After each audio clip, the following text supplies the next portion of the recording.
당신은 하늘 위에서 무엇을 하고 있습니까? 나는 태어나기를 기다리고 있습니다. 어머니가 일하는 모습을 보고 있습니다. 어머니는 어디에 있습니까? 어머니는 우물가에 있습니다. 양동이를 채우는데 아주 힘들어합니다. 왜 힘들어합니까? 내 몸이 무겁게 짓누르고 있기 때문입니다. 어머니께 조심하라고 말해주고 싶습니다. 당신의 이름은 무엇입니까? 내겐 아직 이름이 없습니다. 죽음은 하나의 삶과 그 다음 삶을 구분하는 의식상의 문턱에 지나지 않는다. 삶과 삶 사이에도 또 다른 삶은 틀림없이 존재하는 것이다. 고대 티베신들은 삶과 삶 사이의 이미지를 단 한마디로 표현했다. 바르도라는 말이 그것이다. 글자 그대로는 섬과 섬을 떼어놓는 공간인데 육체의 편협성을 떠난 영혼에게는 대단히 중요성을 지닌 사건들로 가득 차 있는 공간으로 영혼이 다시 새로운 육체에 들어가기 위해 이 세상에 내려오기까지 행복하게 지내는 곳이다.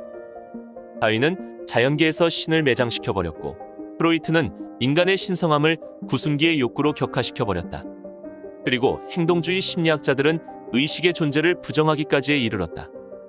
그럼에도 불구하고 죽음 저편에는 무언가가 있다는 믿음이 계속 이어지고 있다. 죽으면 무슨 일이 일어날까의 저자 조엘 휘트는 동료 정신과 의사들과 심리학자들로부터 윤회전생에 관한 자료를 수집하는 것에 대해 많은 비판을 받아왔다. 저자는 그럼에도 불구하고 이 세상에 태어날 때부터 도와주기 시작해 죽음을 맞는 순간까지 상처를 치료하며 늘 함께하는 의사 외에 인생의 의미와 고뇌라는 문제를 논하는데 적합한 존재가 대체 누가 있느냐고 반문한다. 오늘은 의학 박사가 밝히는 죽음의 실체, 죽으면 무슨 일이 일어날까에 대해 이야기해보겠다.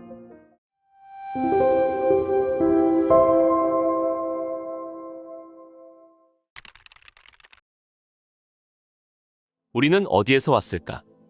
또 죽음 뒤에 무엇이 있다면 그것은 과연 어떤 것일까?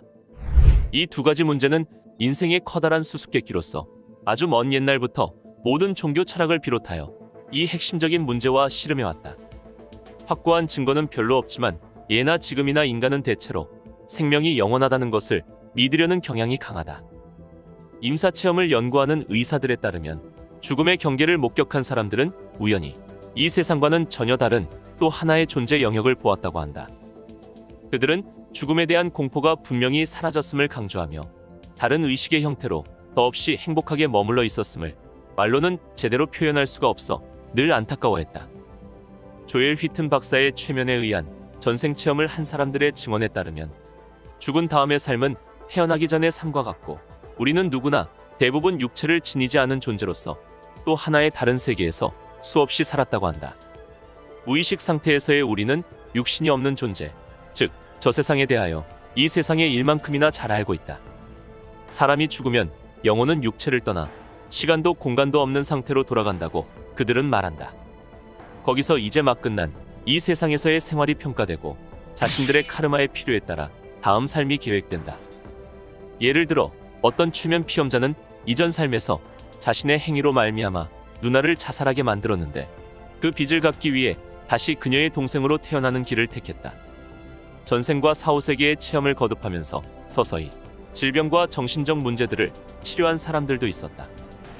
휘튼 박사도 20년 가까이 과거세 요법을 연구한 결과 그것은 무의식이 마음속에 쌓아놓았던 과거세 지식을 내놓은 것이라고 확신하고 있었다.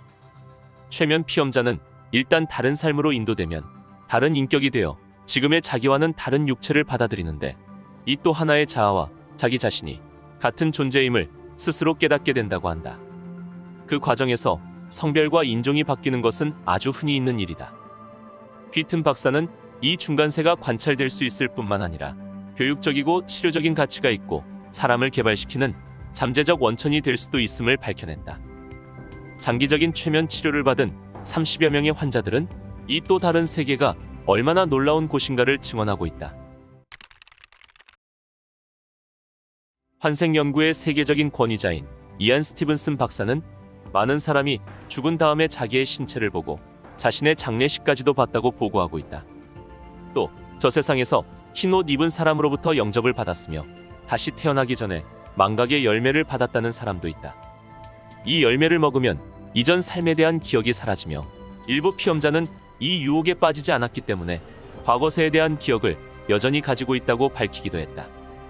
스티븐슨 박사의 조사에 따르면 장래 어머니가 될 사람이 대체로 임신 전에 꿈을 꾸어 이전부터 잘 알고 있던 사람이 자기에게서 다시 태어나게 되리라는 사실을 알게 되는 것도 공통적으로 나타나는 현상이었다고 한다. 이러한 꿈은 육체로부터 분리된 그 인격의 의식과 직접 접촉했음을 나타내는 것으로 보이며 어떤 경우에는 꿈에서 아이의 이름을 지정받기도 한다. 캘리포니아의 최면 최료가인 이디스 피오레 박사는 그의 환자 가운데 일부가 3과 3 사이의 중간지대로 들어가 순수한 에너지와 빛을 보았으며 또 어떤 사람들은 아름다운 호수와 멋진 경치 그리고 휘황찬란한 도시를 보았다고 전했다.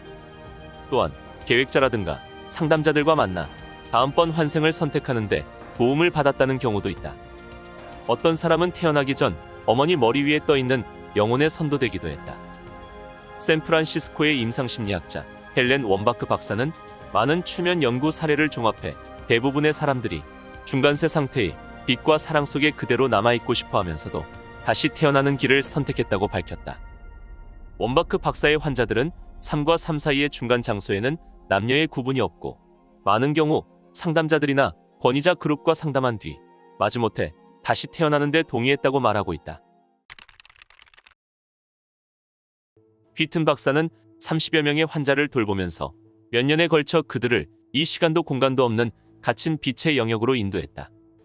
그 체험은 어마어마하게 강렬한 것이어서 처음 그곳을 찾은 사람은 할 말을 잃고 공포와 당혹감으로 얼굴을 일그러뜨리며 그곳이 근사하다는 것을 표현하려고 입술만 들썩일 뿐이다. 휘튼 박사가 초의식이라 이름 붙인 이 황홀한 상태는 실제를 지각하는 것이라고 할 수 있다. 존재의 본질과 동화하여 자기가 누구인지를 잊어버림으로써 자기라는 존재를 분명히 알게 되는 것을 말한다. 그것은 또한 신체의 속박에서 풀려나 우주와 하나임을 느끼고 끝없이 퍼져있는 구름 속에 한 조각 구름이 되는 일인 것이다. 중간세는 동화의 세계가 아니다. 그 넉넉함을 맛본 사람들은 자기가 찾은 곳이 바로 궁극적인 실제임을 알고 있다.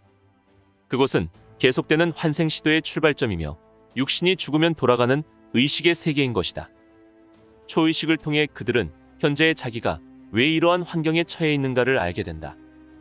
더욱이 육체에 깃들이지 않은 상태에서 자신들이 환생하여 어떤 경우를 만나고 어떤 사건과 관련을 맺을 것인지 선택한 것은 바로 자기 자신이었음을 깨닫는다. 부모, 직업, 인간관계, 희노애락과 관계되는 주요 사건들도 미리 선택되어 있었음을 깨닫게 되는 것이다. 전자기술자 일을 하고 있는 어느 피험자는 이렇게 말했다. 과거세를 체험하고 있을 때 자신은 분명히 감정적인 반응을 나타내는 하나의 인격이라는 것을 느낍니다. 그러나 중간세에서는 눈에 보이는 몸이라는 건 없습니다. 나는 이미지에 둘러싸인 관찰자인 것입니다. 중간세는 자기가 육체 없는 존재임을 깨닫게 되면서부터 진정으로 시작된다. 중간세는 그 본질상 장소가 아니다. 존재하는 것은 오직 사고, 곧 무의식이 이해할 수 있는 대상으로 바뀐 사고뿐이다. 이 세상에서는 우주와 일체가 되기 위해서 사고 과정을 정지해야만 한다. 명상이란 바로 그런 것이다. 초의식 상태에 든다는 것은 눈에 보이지 않는 개인의 힘의 근원이자 시간을 뛰어넘어 존재하는 대영혼과 일체가 되는 것이다. 휘튼 박사 피험자의 증언은 모두 재판관의 존재를 입증하고 있으며 태고적부터 세계 각지에서 전해 내려오는 이야기를 보다 상세히 밝히고 있다. 초의식에 든 사람들 거의 모두가 나이든 현인들의 집단 앞에 나아가 재판을 받았다고 한다. 이 현인들은 대체로 3명이나 가끔은 4명, 아주 드물게는 7명까지 되는 경우도 있다. 이 재판관들은 고도로 영적 발달을 이루어 이 세상의 윤회 사이클을 이미 마감해 버렸는지도 모른다. 그 사람들은 눈앞의 인물에 관해 알아야 할 것은 무엇이든지 직관적으로 알아 그 사람이 방금 마치고 온 인생을 평가하는 일을 도와준다. 그리고 경우에 따라서는 다음 환생에 대해 조언을 하기도 한다. 중간세에 각자의 지옥이 있다면 영혼이 반성을 위해 자기 자신을 돌아보는 순간이 여기에 해당할 것이다. 살아있을 때에는 아무리 부정적인 행동을 해도 이유를 붙여 마음 한구석에 처박아 버릴 수 있고 변명도 얼마든지 가능하다. 그렇지만 아마도 가장 고통스러운 것은 뉘우치고 잘못을 고치기에는 이미 너무 늦었음을 깨닫게 되는 때일 것이다. 휘튼 박사의 연구에서 가장 주목할 만한 점은 많은 사람이 육체에 깃들지 않은 상태에서 다음 인생을 계획한다는 사실이 포착된 것이다. 영혼은 회고 과정에서 찾아낸 자기에 대한 인식을 바탕으로 다음 삶의 형태를 결정하는 매우 중요한 결단을 내린다. 그러나 영혼은 혼자서 결정을 하는 것은 아니다. 결단을 내릴 때에는 재판관들의 존재가 큰 도움이 되는데, 그들은 영혼에게 어떠한 카르마의 빚이 있는가, 그리고 어떤 점을 배울 필요가 있는가를 염두에 두고 폭넓은 조언을 한다. 선택의 길은 모든 사람에게 열려 있고, 다가올 인생을 설정하거나 방향을 정하는 데 있어서 부모를 선택하는 일은 매우 중요하다는 사실이 초의식을 통해 밝혀졌다. 재판관들은 영혼에게 영혼이 바라는 것이 아니라 영혼이 필요로 하는 것에 맞추어 충고를 한다. 그래서 영혼이 어떠한 대가를 치르더라도 진심으로 성장을 추구할 생각이 없으면 그 충고는 복잡한 감정과 함께 받아들여지는 경향이 있다. 진보의 대가는 언제나 시련과 곤란으로 나타난다. 영혼이 성장함에 따라 인생이 점차 고통스러워지는 것은 바로 이 때문인 것이다. 여러 생애에 걸쳐 인연을 맺어온 다른 영혼과 상의하여 다음 인생의 계획을 결정하는 일도 흔하다. 집단 환생이란 같은 영혼들이 짝을 이루어 여러 인생에서 계속 관계를 달리하며 발전해 가는 것인데, 휘튼 박사의 피험자들에 의하면 집단 환생은 아주 흔한 일이라고 한다. 그러나 함께 있어도 결코 즐겁지 않은 상대와 다시 만남으로써 성장하는 경우가 많다. 어떤 고등학교 교사는 과거세에 자기가 죽인 여자의 슬하에 다시 태어나는 것이 성장에 가장 좋다는 조언을 듣고는 그 여자는 이제 2번 다시 보기도 싫다고 부르짖었다고 한다. 자기의 카르마에 맞는 상황에 몸을 맡기기 위해 결함 있는 육체를 선택하라는 조언을 받은 피험자도 있다. 더 큰 발전을 위해서는 육체적 고통이라도 받아들이지 않으면 안 되는 것이다. 어떤 여성은 이렇게 보고하고 있다. 나는 그 사람이 알츠하이머병 발병률이 높은 집안 출신이어서 나 역시 그 병에 걸릴 가능성이 높다는 것을 알면서도 어머니로 선택했습니다. 어머니와의 카르마 인연은 어떠한 유전적 결함보다도 중요했기 때문입니다. 그 어머니를 선택한 데는 또 하나의 이유가 있습니다. 재판관들이 내게 이번 삶에서는 아버지 없이 자라는 체험을 해보라고 말했던 것입니다. 그리고 나는 부모가 곧 이혼하리라는 사실을 알고 있었습니다. 이 부모를 선택함으로써 내가 결혼하게 될 남자와 만나는데 이상적인 조건이 되리라는 것도 알았습니다. 모든 계획이 반드시 그러한 특별한 조건 아래서 수행된다고 할 수는 없다. 미숙한 인격일수록 세밀한 설계도를 필요로 하게 마련이며, 발달한 영혼은 대체적인 윤곽만을 그려 어려운 상황에 자신을 맞추면서 보다 창조적으로 행동하는 듯하다. 중간세에서 지식을 얻은 영혼은 다음의 환생으로 그동안 배운 것을 실행에 옮길 기회를 갖는다. 실제로 응용해보지 않으면 숙달되지 않기 때문이다. 휘튼 박사의 피험자 대부분은 자신들이 도서관과 연구실을 갖춘 어느 넓은 건물에서 열심히 공부하고 있는 모습을 보았다고 말한다. 예컨대 의사나 변호사 등은 중간세에 있는 동안 자기 전공 분야의 공부를 했다고 말하며 우주법칙이나 그 밖의 형이상학적 주제를 공부했다고 기억하는 사람도 있다. 만물은 눈에 보이는 세계에 출현하기 전에 우선 보이지 않는 세계 속에서 만들어진다. 현실 세계에 나타나기 전에 공상 속에서 만들어지고, 물질 속에 나타나기 전에 정신 속에서 만들어진다. 보이지 않는 영역이란 원인의 영역이고, 보이는 것의 영역이란 결과의 영역이다. 어떤 결과가 나오는가는 항상 그 원인이 어떤 것이었는가에 따라 결정되고 지배된다. 영혼은 재판관들의 조언을 자유로이 거부할 수 있으며, 자기에게 좋지 않은 권고를 받고 무시해 버릴 수도 있다. 권고를 거부한다는 것은 환생이 계획 없이 이루어짐을 의미하기 때문에 비생산적이고 쓸데없는 시련과 고난을 불러들이게 될 가능성도 있다. 계획 없이 환생하는 것도 역시 하나의 선택이다. 그 경우 따라야 할 대본이 없기 때문에 영혼은 바람에 흔들리는 갈대가 되기 쉽다는 점이 문제이다. 조언을 무시해도 벌음받지 않지만 그 경우 인생의 끝자락에서 자기 인생이 헛된 것이었다고 후회하는 결과만 낳게 될 뿐이다. 중요한 결정이 내려지고 나면 이제 다시 한번 육체로 내려오는 일만이 남는다. 어떤 피험자의 증언에 의하면 오랫동안 환생을 계속해서 거부할 수는 없는 듯하다. 언젠가는 우주적 압력이 축적되어 영혼을 물리적 육체에 밀어넣고 그 발길을 재개하도록 강요한다고 한다. 육체를 벗어나 있는 기간이 어느 정도 긴가는 사람에 따라, 그리고 삶에 따라 상당한 차이가 있다. 휘튼 박사의 피험자들의 경우 죽어서부터 다음 환생까지 짧으면 10달, 길게는 800년 이상이 되는 사례도 있다. 중간세의 평균 체제 기간은 대략 40년쯤으로 지난 몇백 년 사이에 꾸준히 단축되어 왔다. 옛날에는 세기가 바뀌어도 지구의 변화가 거의 없었고 오늘날처럼 환생의 요인도 많지 않았다. 아마도 변혁이 잇따르는 현대 세계가 이 세상의 새로운 체험을 몹시 기다려온 사람들을 끌어들이기 위해 육체를 벗어나 있는 기간을 단축시키고 있는 것 같다. 세계 인구의 폭발적인 증가도 이로써 잘 설명될 수 있지 않을까. 휘튼 박사의 피험자들 가운데 몇몇은 제2차 세계대전 중에 죽었다가 곧바로 환생해 베이비붐 세대에 끼었다고 한다. 이 발달의 영혼은 중간세에 오래 머물지 않는다. 이전 삶에서의 행위로 생긴 카르마의 대가를 빨리 치르기 위해 지상에 태어날 기회를 엿보고 있는 사람도 마찬가지이다. 영혼은 이 세상에 들어오기 전에 의식의 동요를 줄이기 위해 형태없는 장벽을 지난다. 옛날부터 전해오는 망각의 강으로 상징되는 이 장벽을 넘으면 바로도의 멋진 기억은 사라져버린다. 이 기억 상실은 아주 값진 것이다. 다가올 인생에 대비해 영혼이 세운 계획이 어떤 것인가를 반드시 잊어버린다는 점 역시 중요하다. 시험을 보기 전에 학생에게 답을 알려줘 버리면 의미가 없는 것처럼 인생의 시험에서도 어떤 종류의 정보는 일시적으로 의식할 수 없게 만들 필요가 있는 것이다. 실제로 육체 안에 들어가 있다고 느끼는 첫 기억은 태어나기 몇 달 전부터 자궁에서 나온 직후까지의 시점에 걸쳐 다양하게 보고되고 있다. 휘튼 박사의 피험자 가운데 많은 사람들은 어머니 위에 떠 있었다고 말하고 있다. 예언가이자 영능력자인 에드가 케이시의 자료에 의하면 영혼은 태어나기 직전이나 직후 또는 태어나는 순간에 육체에 들어갈 수 있다고 한다. 휘튼 박사의 피험자들은 다음과 같은 탄생 체험을 보고함으로써 원격 투시에 근거한 에드가 케이시의 설을 지지하고 있다.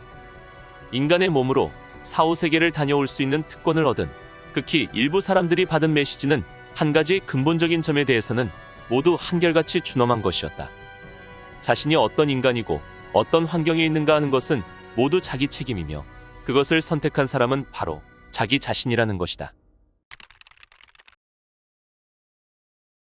인간이 성장해가는 데는 진보의 실마리가 될 계기가 꼭 필요하다.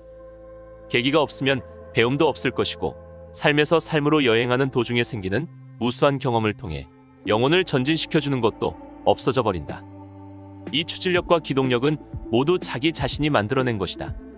이것을 카르마라 한다. 카르마란 개개의 인간이 자기의 욕구와 태도와 행동에 의해 생애에서 생애로 설정해 온 것이다.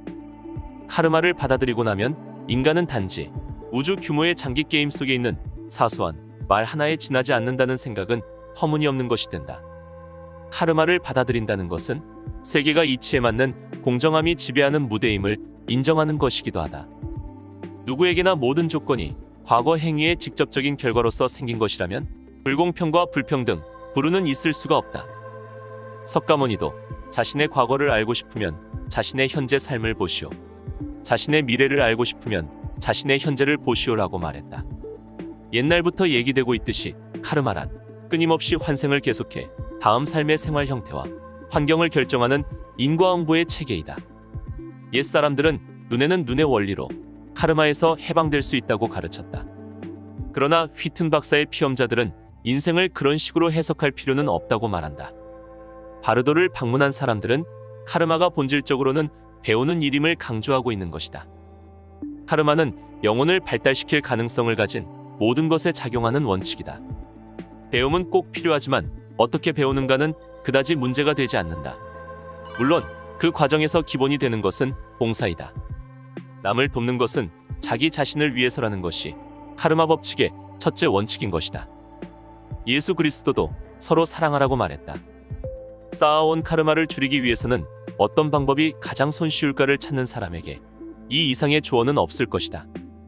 모든 인간이 우주라는 학교에서 배운다고 생각해보라. 거기서 우리는 여러 차례의 삶이라는 교육 과정을 거치며 차례차례 수업을 받는 것이다.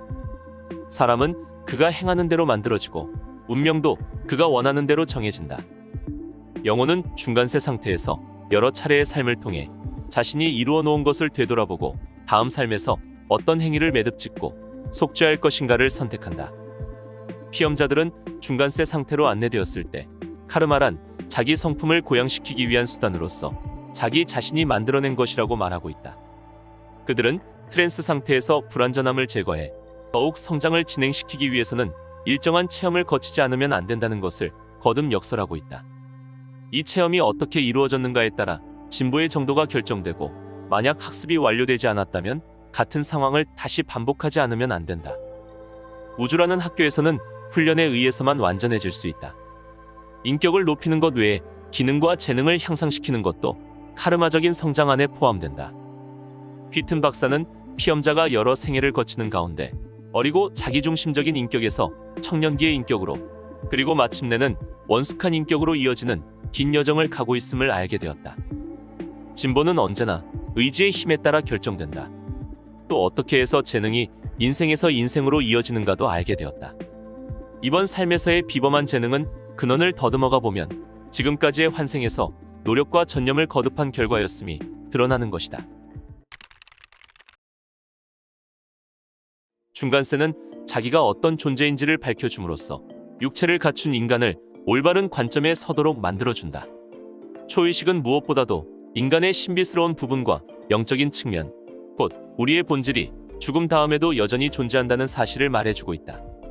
초의식이 전해주는 정보는 어떤 사람이 놓인 상황도 모두 우연의 결과도 부조리도 아니라는 사실을 밝혀주고 있다. 중간세에서 객관적으로 보면 어떤 사람의 체험도 우주라는 교실의 한 수업 장면에 지나지 않는다. 그 수업에서 더 많이 배우면 우리의 성장도 빨라진다. 인간이라는 존재는 태어나서 죽기까지의 아주 작은 한 조각에 불과함을, 곧 우리의 현재 삶을 우주라는 거대한 배경에 두었을 때 비로소 이해할 수 있게 된다. 육체를 치료하는 일과 마음을 치료하는 일은 너무 오랫동안 서로 다른 분야의 일이라고 생각되어 왔다. 그러나 과거세 요법의 등장으로 전체적인 접근법이 다시 예전의 지위를 되찾을 조짐을 보이고 있다. 가장 중요한 것은 중간세를 알게 됨으로써 각자의 책임감이 매우 커진다는 사실이다. 이 세상이 중간세에서 계획한 일을 시도하는 장소라는 점을 인정하면 매일매일의 생활은 새로운 의미와 목적으로 가득 찬 것이 된다. 바르도야말로 우리가 사는 세계이며 지구라는 행성은 영혼의 진화를 위해 필요한 시험장에 지나지 않는다. 지금까지 많은 성과가 나오긴 했지만 중간세는 아직 그 진가가 알려지지 않은 채 땅속에 묻혀있는 자원과 같은 존재이다. 이에 대한 폭넓은 연구가 이루어져야 이 또 다른 세상의 비밀이 더욱 자세히 밝혀지고 그것을 인간의 진보에 도움이 되도록 하는 일도 가능할 것이다. 환생설을 비판하는 사람들은 세계 인구의 급격한 증가를 지적한다. 만약 환생이 사실이라면 이 새로운 사람들은 모두 어디서 오는 것일까? 그러나 환생을 부정하는 사람들은 바로도 상태의 기간을 고려하지 않았다. 최면 요법을 받은 사람들의 증언에 의하면 바로도 기간은 세상의 변화가 가속화되면서 계속 줄어들었다. 세대와 세대 사이의 변화가 적을 때는 영혼들이 오래 쉬다가 환생하겠지만 오늘날같이 빠르게 발전하는 시대는 영혼들이 새로운 체험을 하고 싶어 지상에 금방 돌아올 것이기 때문이다. 에디스 피오레 박사의 최면치료 사례집을 보면 현재 40세 이하의 사람들은 거의 20세기에서 두 번째의 생을 살고 있을 것이고 많은 사람들은 세 번째 또는 네 번째의 생을 살고 있을 것이라고 한다. 헬렌 웬바크 박사의 연구 대상자들은 생과 생 사이의 기간이 점점 단축되는 것으로 증언했다. 웬바크 박사는 이런 현상이 지구 멸망의 임박함과 관련이 있다고 보았다. 웬바크 박사는 급증하는 인구에 대하여 마치 배우들이 피날레를 장식하기 위해 모두 무대 위에 오르는 것과 같다고 말한다. 오늘은 윤회와 전생의 비밀을 담은 책 환생이란 무엇인가 내용 중 첫 번째 이야기를 해보겠다. 많은 천문학자와 천체 물리학자들은 우주가 다시 태어나기 위해 죽는 과정을 되풀이한다고 말한다. 저명한 천체 물리학자 존 그리비는 이렇게 말한다. 나는 우주가 영원한 순환 속에서 움직인다고 믿는다. 죽음은 단지 재생을 위한 전주곡에 지나지 않는 것이다. 16세기 이탈리아의 철학자 조르다노 브루노는 혈액순환이 우주의 원리를 반영하는 것이라고 말했으며 영속적인 운동의 유일한 형태는 원운동밖에 없다고 가르쳤다. 더 나아가 그는 지구가 영혼을 갖는다고 선언했다. 식물과 동물, 인간뿐만 아니라 광물까지도 영혼이 존재함으로써 생기를 부여받는다고 주장했다. 인지학의 창시자인 루돌프 슈타이너는 인간이 지상의 삶을 반복하면서 환생을 거듭하듯이 우리의 지구 또한 오늘날의 이런 상태에 이르기까지 여러 다른 상태들을 거쳐왔다고 주장했다. 그에 의하면 인간이 이전에 다른 생애를 갖고 있었듯이 지구 역시 이전에 다른 모습을 갖고 있다. 큰 세계든 작은 세계든 그 안의 모든 것은 환생의 법칙을 따른다. 하나의 제국이 붕괴됨으로써 새로운 문명이 태어난다. 지난 해에 무성했던 초목이 그러하듯이 우리 인간의 생명도 죽어 없어진다. 그러나 그 뿌리는 살아남아 푸른 잎이 영원히 돋아나는 것이다. 때는 1971년 8월. 작가인 프랭크 드 펠리타는 갑자기 경쾌한 피아노 연주 소리가 들리자 깜짝 놀라 집 안으로 뛰어들어갔는데 6살인 아들 레이먼드가 능수능란한 솜씨로 피아노 건반을 두드리는 광경을 보고 경악을 금치 못했다. 아들은 한 번도 피아노를 배운 적이 없었기 때문이다. 아빠, 내 손가락이 저절로 움직이고 있어요. 정말 신기하지 않아요? 레이먼드는 패츠 웰러의 재즈 음악을 완벽하게 연주해 내므로써 미 전역에서 인정받았다. 그런데 패츠 웰러는 이미 1943년에 고인이 된 음악가였다. 로마의 철학자였던 키케로는 어린아이들이 무수하게 많은 사실을 빠르게 이해하는 속도야말로 탄생 전부터 이미 많은 것을 알고 있는 사람이 있을 수 있다는 강력한 증거라고 주장했다. 그보다 350년 앞선 플라톤은 이렇게 말했다. 쉽게 얻어지는 지식인 영속적인 자아가 전생에서 이미 갖고 있던 것이다. 그래서 그토록 쉽게 복구되는 것이다. 바꾸어 말하면 천재는 전생의 경험이 꽃 피어난 결과라는 것이다. 고대에는 이런 사상이 보편적으로 인정되고 있었기 때문에 교육이라는 단어도 원래는 이미 알고 있는 것을 이끌어내는 것을 의미했다. 1978년 임상심리학자인 헬렌 웬바크 박사는 750명을 대상으로 한 최면 실험에서 그들을 탄생 직전의 상태로 이끌어갔다. 그 결과 유전과 환생은 따로 작용하는 동시에 서로 보완 관계에 있다는 것을 발견했다. 그녀는 개개인의 영적 실체들이 특정한 가문의 특정한 육체를 통해 물질화를 시도한다는 것을 발견했다.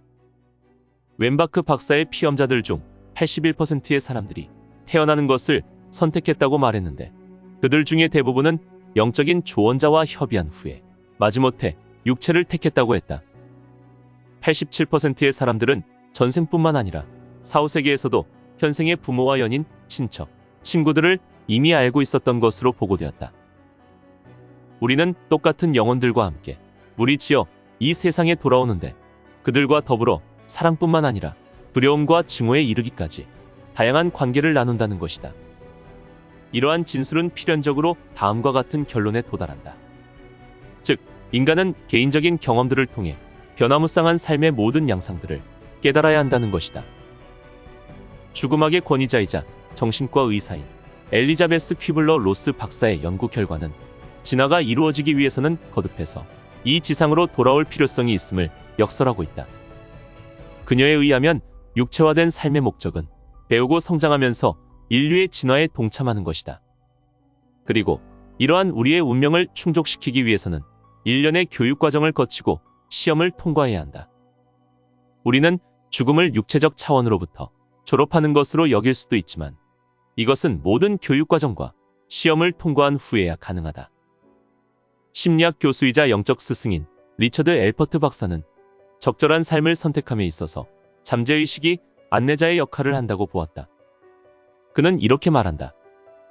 사람들은 태어나기 전에 이미 자신이 무엇을 선택하고 있는지 안다. 나는 절름발이가 될 것이고 하나의 눈만 선택해서 외눈박이가 될 것이다. 그리고 베나레스 거리에서 맞아 죽을 것이다. 이것이 바로 내게 필요한 것이다. 좋아, 나는 그곳으로 가겠다. 그러고 나서 그대는 세상 속으로 뛰어든다. 환생주의자들은 흔히 이 지구를 훈련소에 비유한다. 우리는 이 훈련소의 생도이며 생과 생을 반복하면서 계속 훈련소로 복귀한다. 그리고 우리는 학생용 가방을 메고 다니는데 그 가방 안에는 수많은 전생을 겪으면서 축적한 지혜와 경험 그리고 개인적 기질이 담겨 있다. 그것은 영적인 가방이다. 우리는 전생에서 수많은 영광과 성취를 겪었다. 그러나 매번의 생애마다 그 모든 것을 기억한다면 우리는 무기력증에 빠지고 말 것이다. 마치 영화의 결론을 미리 알고 나면 영화를 보고 싶은 욕망이 감소되는 것처럼 말이다. 밝혀진 바에 의하면 전생 치료가 임상적으로 효과가 있다는 사실은 의심의 여지가 없다. 그러나 아무리 전생을 인식한다 해도 그것이 전부는 아니다. 치료의 목적은 전생의 인식 자체가 아니라는 말이다. 영혼이 경험한 것을 파헤쳐 자신에 대한 이해를 얻어내는 것이 전생 치료의 목적이다. 원인 불명의 구강염 증세를 자주 보이는 환자가 있을 때 치료사는 그 원인이 현생에서는 알아낼 수 없는 것이며 분명 개인이 가지고 있는 수많은 전생 중 어디엔가 숨어 있다는 것을 확신한다. 이런 숨겨진 심리적 외상은 신체적 고통이나 정신적 고통 또는 두 가지 모두의 고통이 되어 현생의 삶에 되돌아온다. 전생 치료사들이 이렇게 확신하는 데는 이유가 있다. 육체와 정신은 아주 밀접한 관계를 맺고 있으므로 신체적 질병 안에는 복합적이고 심리적인 원인이 존재하며 그 반대로 신체적 질병이 심리적 이상 증세를 초래한다는 믿음이 있기 때문이다. 고통의 근원을 알아내기 위해서는 수많은 생애를 하나하나 조사해 나가야 한다. 일단 잠재의식 속에서 타당한 정보를 끌어내기만 하면 그 다음 치료는 극적으로 진행되는 일이 허다하다.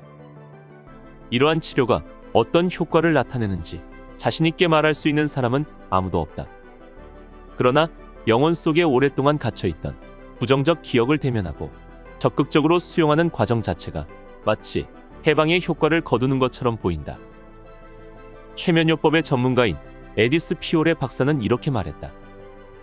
만일 누군가 과거의 사건을 기억해내는 것만으로 공포증이 즉각적이고 영구적으로 사라졌다면 논리적으로 볼 때 그 사건이 과거에 실제로 일어난 적이 있다고 보는 것이 옳다.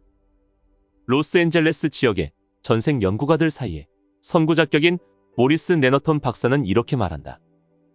마음속에 있는 모든 것은 이미 전에 존재했던 것에서 유래한다. 그는 상상력을 지금까지 살아온 모든 삶에서 일어났던 모든 것의 총체로 정의한다. 이것은 8,000명이 넘는 환자를 실험하고 나서 얻은 확신이며 총괄적인 결론이다. 네너톤 박사의 주장에 따르면 태아기의 사건들을 조사하지 않는 한 어떠한 전생의 트라우마도 완전히 제거할 수는 없다고 한다. 왜냐하면 태아기의 사건은 전생에 문제시되는 흔적들을 활성화시켜서 보여주기 때문이다. 네너톤 박사가 환자들로부터 수집한 실험 자료를 통해 얻은 결론 중에 이런 것이 있다. 각 개인은 이 세상에 다시 돌아올 때 그가 임종 당시 처해 있던 것과 똑같은 발전 단계로 되돌아온다는 것이다. 이런 이유로 가능하다면 인위적인 죽음에 협조하지 말라고 한다.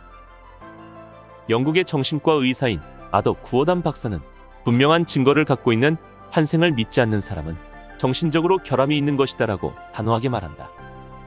구어담은 많은 사례를 인용하면서 기념일 현상이라는 예를 들고 있다. 기념일 현상이란 전생의 비극적 사건이 일어났던 날과 일치하는 기간에 병이 나든가 우울증으로 고통받는다는 것이다. 잠시 나타났다 사라지는 증상은 전생에 있었던 사건 또한 단발적으로 그쳤기 때문이며 반면에 지병과 같이 오래 지속되는 병은 전생에서도 그만큼 오래 지속된 사건이 있었기 때문일 것이라고 한다. 토론토의 패션 모델인 보니 브라운의 사례가 바로 이러한 견해를 뒷받침해주고 있다. 29세의 보니는 겨울철만 되면 기관지염이 발동해 무척 고생하고 있었는데 그 증세는 아동기 이후 계속되는 것이었다. 최면 치료사 베버리 야누스의 안내에 의해 최면에 들어간 그녀는 불과 1시간 동안에 각기 다른 5생애를 경험했다. 그녀는 동유럽의 작은 마을에 사는 젊은 여자로 머리에는 스카프를 두르고 있는 자신을 보았다. 그녀는 군인들에게 끌려나와 기차로 호송되고 있었다. 군인들은 2차 세계대전 당시에 군복을 입고 있었는데 기차에는 먹을 물도 음식도 없었으며 몹시 추웠던지라 기침을 심하게 해댔다. 나는 철조망에 손을 얹고 서 있었는데 기침을 몹시해서 피가 났어요. 더 이상 살고 싶지 않다고 생각한 게 기억나요. 나는 계속 기침만 하다가 결국 죽고 말았어요. 바로 그때 베버리 야누스가 최면 상태의 보니에게 다시는 전생의 불행한 경험으로 인해 고통받는 일은 없을 것이라고 말했다. 당신이 태어나기 전의 기억으로 거슬러 올라갑니다. 당신은 태어나기 위해 어떤 결정을 했나요? 이번 출생은 내가 선택한 것이 아닙니다. 당시 나와 함께 있었던 현재의 내 여동생이 나의 출생을 적극적으로 권유했던 것 같습니다. 이번 생애의 목적은 나의 아버지를 있는 그대로 받아들이고 전생에서 내 절친한 친구였던 어머니와 좀 더 깊은 관계를 맺는 것입니다. 내가 지금 시대를 선택한 이유도 부모님이 이 지상에 살아있는 시기이기 때문이죠. 헬렌 원바흐 박사는 1977년에 최면을 통해 수집된 전생에 대한 여러 사례들을 소개하여 미국의 큰 반향을 불러일으켰다. 환생 체험을 보고한 750명의 피험자 중 81%의 사람들은 자신의 선택에 따라 태어난 것이라고 말했다.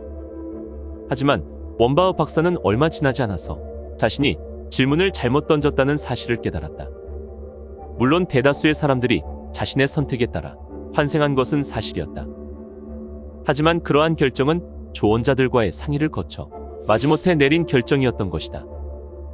피험자들은 예정된 삶을 거부할 권리를 갖고 있으면서도 일종의 의무감 때문에 환생했다고 보고했다. 삶을 거듭 살게 되는 이유는 무엇이며 다시 태어나게 된 것은 오로지 자신의 선택일까?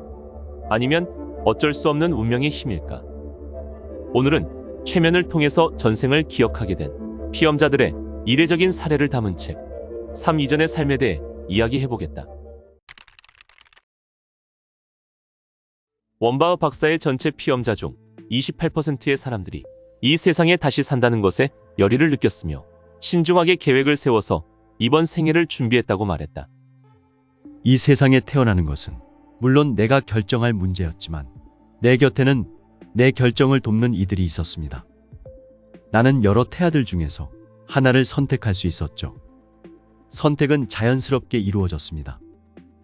나와 함께 살게 될 이들을 모두 알 수 있었기 때문입니다. 하지만 예비 어머니의 건강이 염려되어서 태어나지 않는 것도 고려해 봐야만 했습니다. 출생은 내가 선택한 길이었지만 소집단의 사람들이 나의 선택을 도왔습니다. 나의 예비 부모는 화재로 15개월 된 딸아이를 잃었기 때문에 나를 무척 필요로 한다고 느꼈습니다. 우리 집단의 구성원들은 내가 이 세상에 태어나기 전에 이미 지상에서 함께 모여 살자는 계획을 세우고 있었습니다.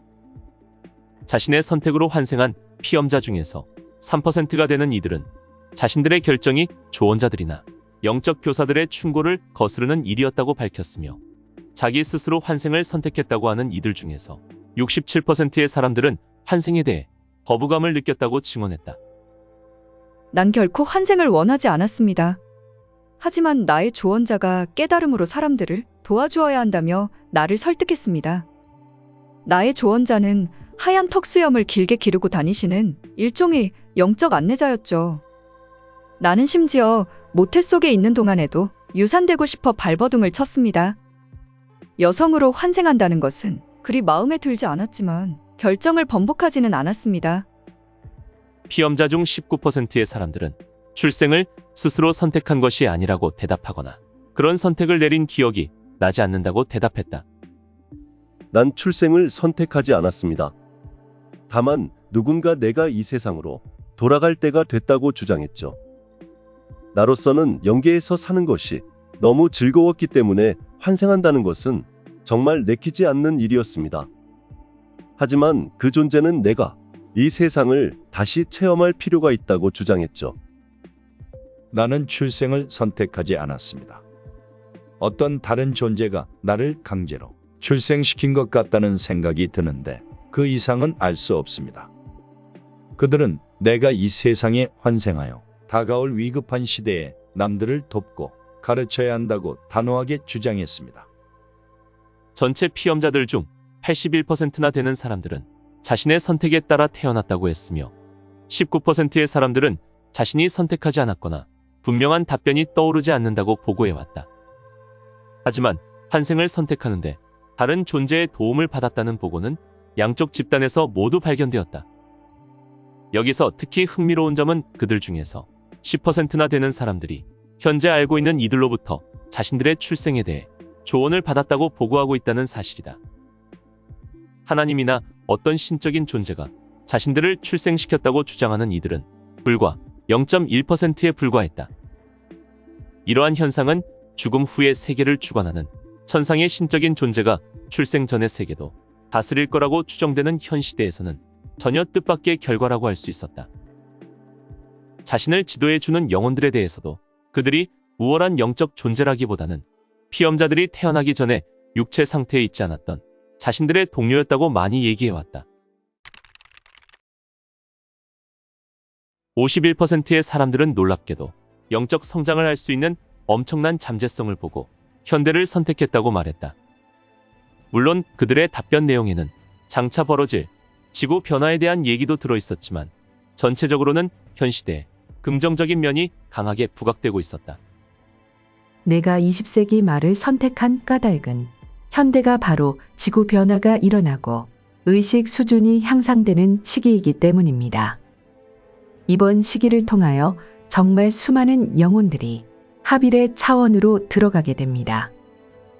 20세기 말은 내가 그토록 살고 싶어 했던 깨달음의 시대입니다. 나는 현재 수많은 영혼들이 어떤 목적을 위해 함께 태어나고 있다는 사실을 나의 고차원적인 자아를 통해 알아차리고 출생을 결정했습니다. 현대는 매우 중요한 전환기입니다. 21세기는 세계적인 대혼란이 일어나게 되는데 바로 그것 때문에 현 시대를 선택했습니다. 전체 피험자 중 4%의 사람들은 자신들의 선택에 따라 현 시기의 여성이 됐다. 그 이유는 현 시대부터 여성의 사회적 지위에 커다란 변화가 생겨 여성들이 여러 가지 특별한 기회를 얻을 수 있기 때문이었으며 현대의 여성은 남성의 지배로부터 벗어나게 되기 때문이라고 했다.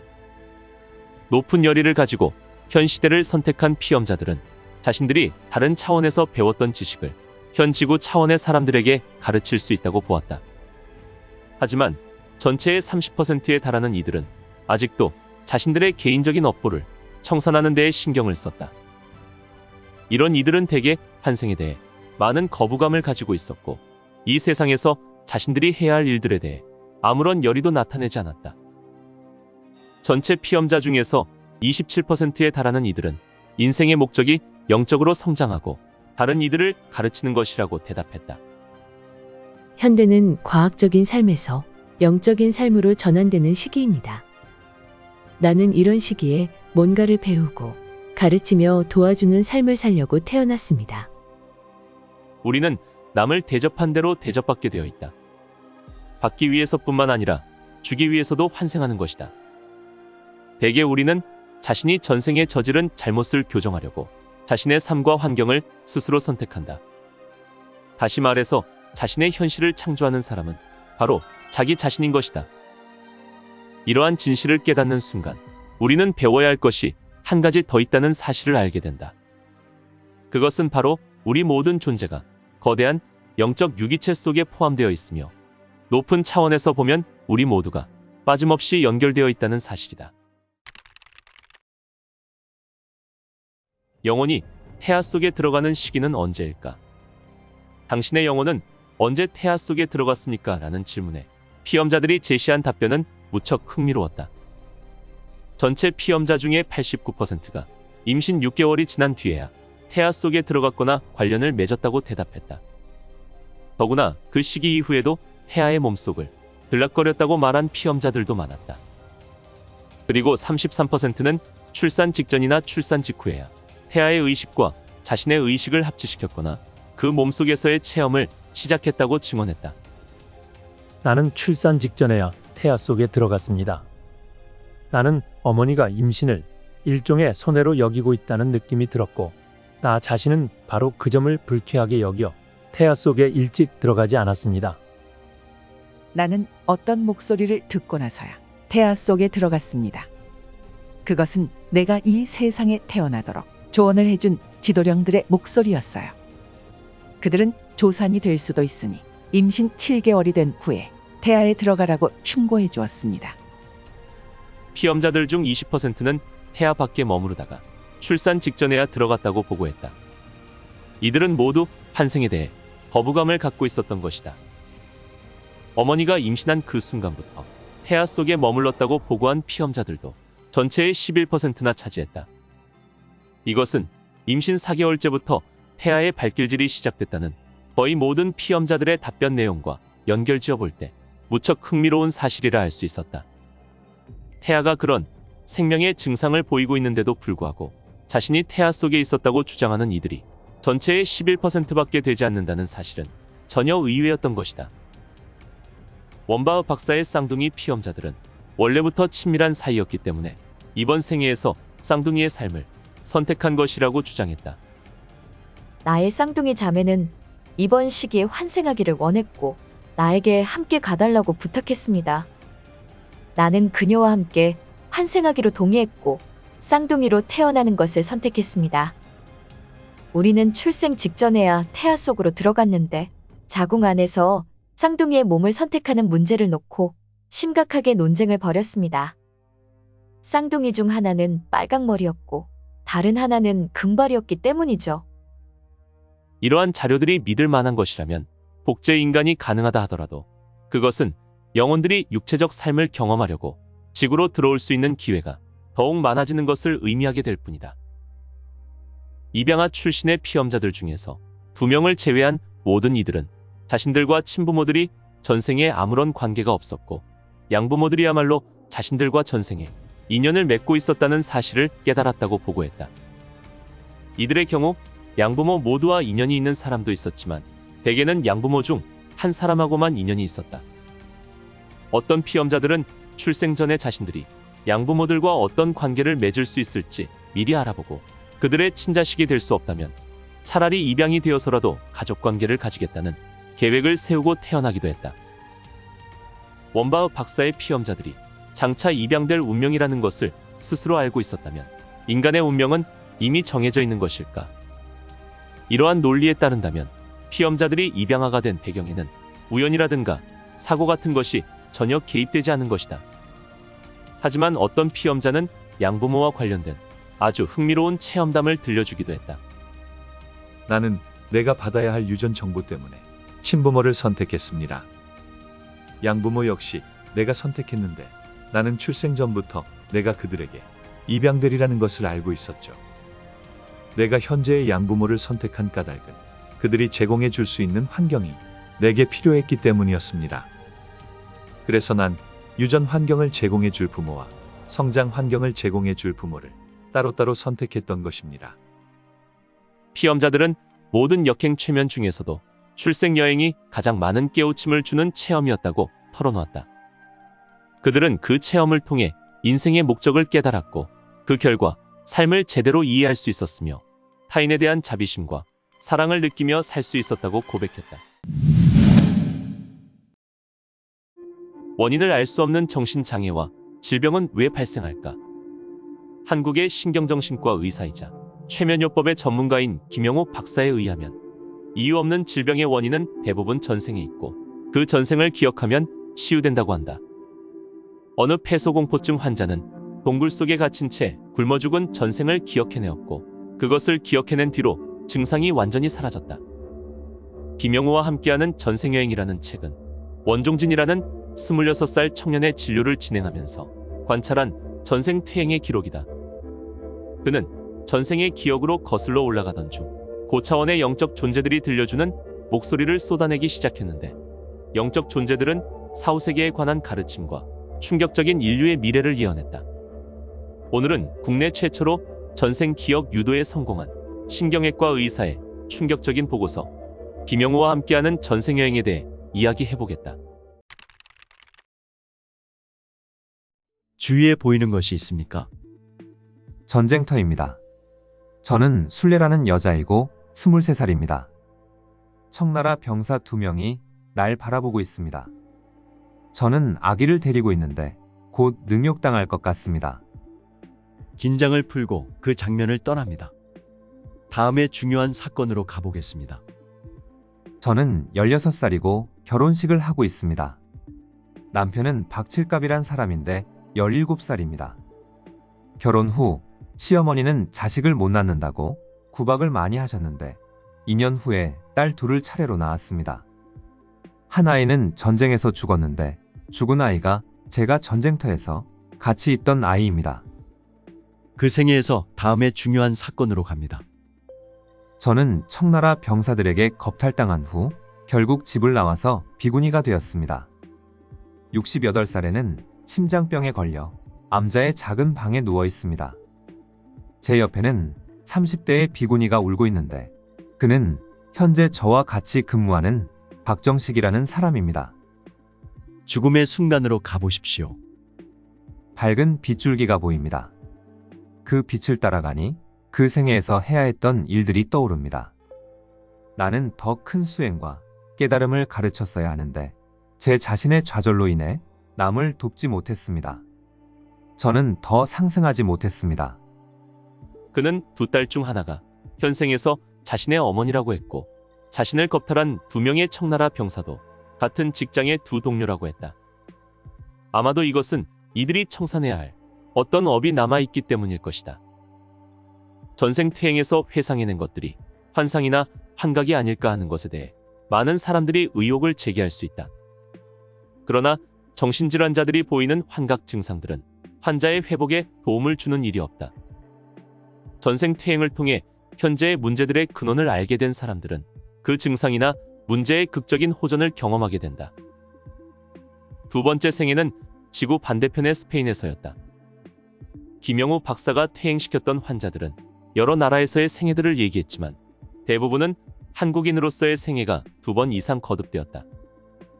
지구 반대편에서 살았던 기억이 있다는 것은 전생의 기억들이 조상에게서 물려받은 유전자 속에 기록된 것이 아님을 확인해준다. 영혼의 세계는 상념의 세계라서 죽음 후에 일어날 일들에 대해 살아있을 때 상상하고 머릿속에 그렸던 내용들이 현실화되어 나타난다고 볼 수 있다.